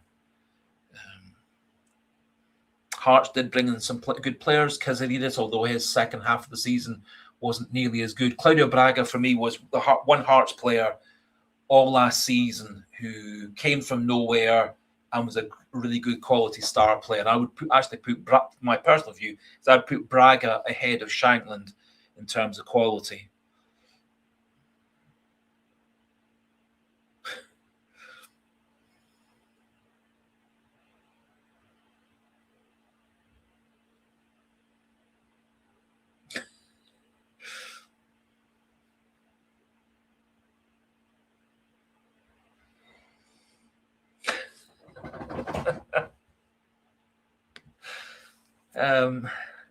Was like a Stirling got dementia and being kicked in the head, and as far leather ball with lacings.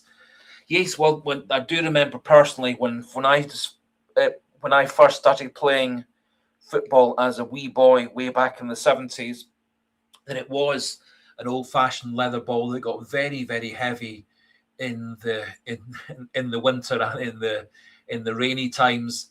Just a few years later, we did start to get the leather balls that were sort of plasticized and not so heavy, but certainly it's a very, very interesting study as to why there are so many footballers from the 70s and decades before that with dementia. Very high number of ex-Celtic players who, even just in the Lisbon Lions group of players, who ended up having dementia. Reportedly, Jim Craig, the fullback, recently been diagnosed with dementia. Quite a few, obviously, players that Celtic had. It's an interesting study, and there is a study actually that Glasgow Royal Infirmary's trying to do with Scottish ex-professional footballers, in that the families can donate the ex-footballer's brain after they die, obviously, for medical research to see whether there is links to heading the ball, whether it's something to do with other factors to do with diet, etc. Obviously, players in the old days didn't have such healthy diets. Fair number of players in the old days, heavy smokers, heavy drinkers, poor diets, poor initial social circumstances. So it may be one of these multifactorial things.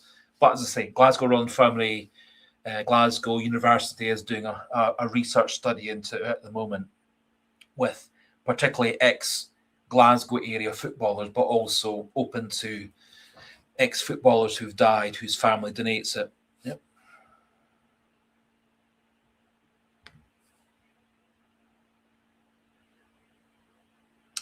Yep, was like Billy Minty headed a lot of balls. He certainly did, and that was his eventual terminal diagnosis was dementia. And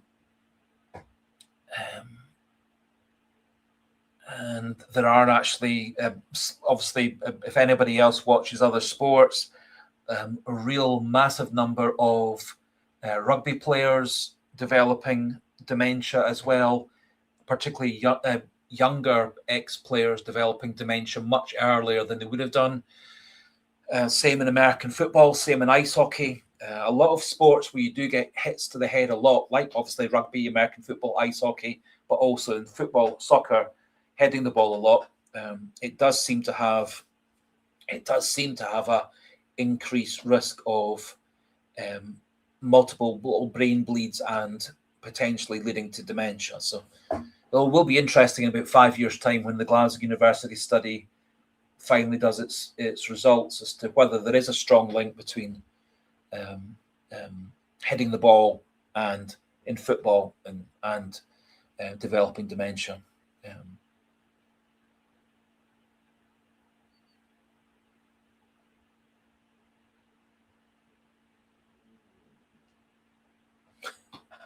Yes.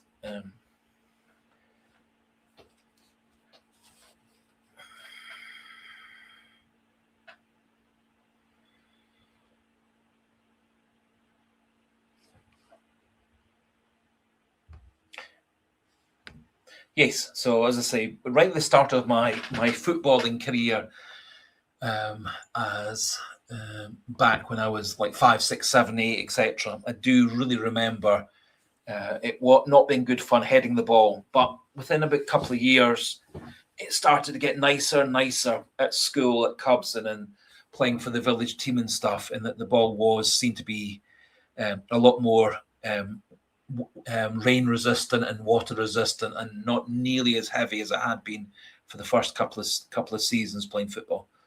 Anyway.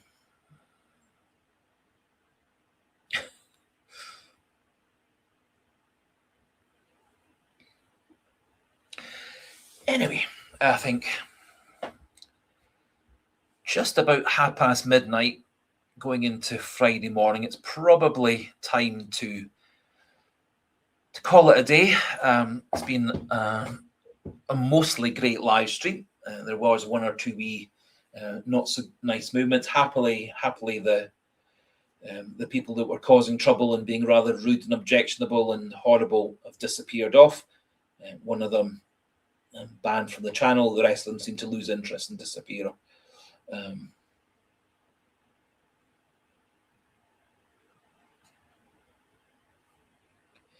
Right, so I think we will. Call it an evening. As I say, fully planning to do another 1 o'clock, all things being equal.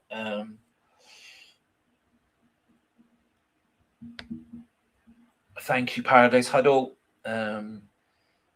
Thank you, Paul Maguire. Thank you, Ernest Mosley, Sean South, Gary Owen, Sligo Boy, Pat McLaughlin, Chipper67 a wee bit earlier on. Thank you to everybody who was like us. The names are far too many to mention. It's been a thoroughly wonderful live stream after a wee bit of a dodgy spell in the middle. Thank you to you as well, Michael Ross. How could I forget about yourself? So, as I say, planning to do another live stream next Thursday, 9 o'clock till about midnight, and hopefully by then we'll know who Celtic's manager is going to be. Hopefully, we then start to see some certainty and clarity about which players are coming in, which players are leaving. I think certainly having a full-time, permanent, definite manager for the season, be it whether it's Martin O'Neill, whether it's Robbie Keane, whether it's somebody else, coming in while Sean Maloney and Fotheringham and stuff hold the fort in terms of transfers and negotiations. We'll find out. Hopefully, in the next week, before next Thursday, we'll have a definite idea of who's the manager's going to be, and starting to see what Celtic's squad's going to be. Squad's going to be for the 26-27 season, and hopefully Celtic can. Couldn't agree more. I would love to see Martin O'Neill carry on. Hail to you as well, Callum Coyle. Nice to have had you on this evening. And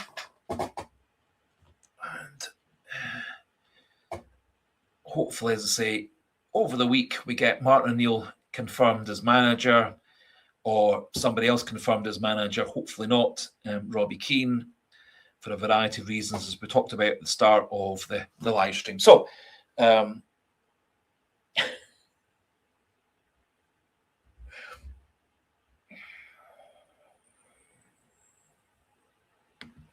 I apologise, Sean South, Gary Owen, Sligo Boy. I did actually slightly go on. Having said we're going to stop, I did start slightly carry on. I do apologise. So, before I go off again on a tangent, thank you very much for everybody who's contributed.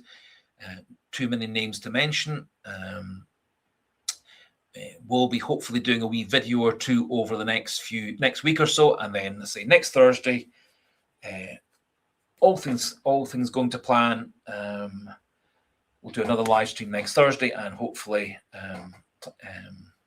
some certainty over the manager and where Celtic is going and who's going to help Celtic go there.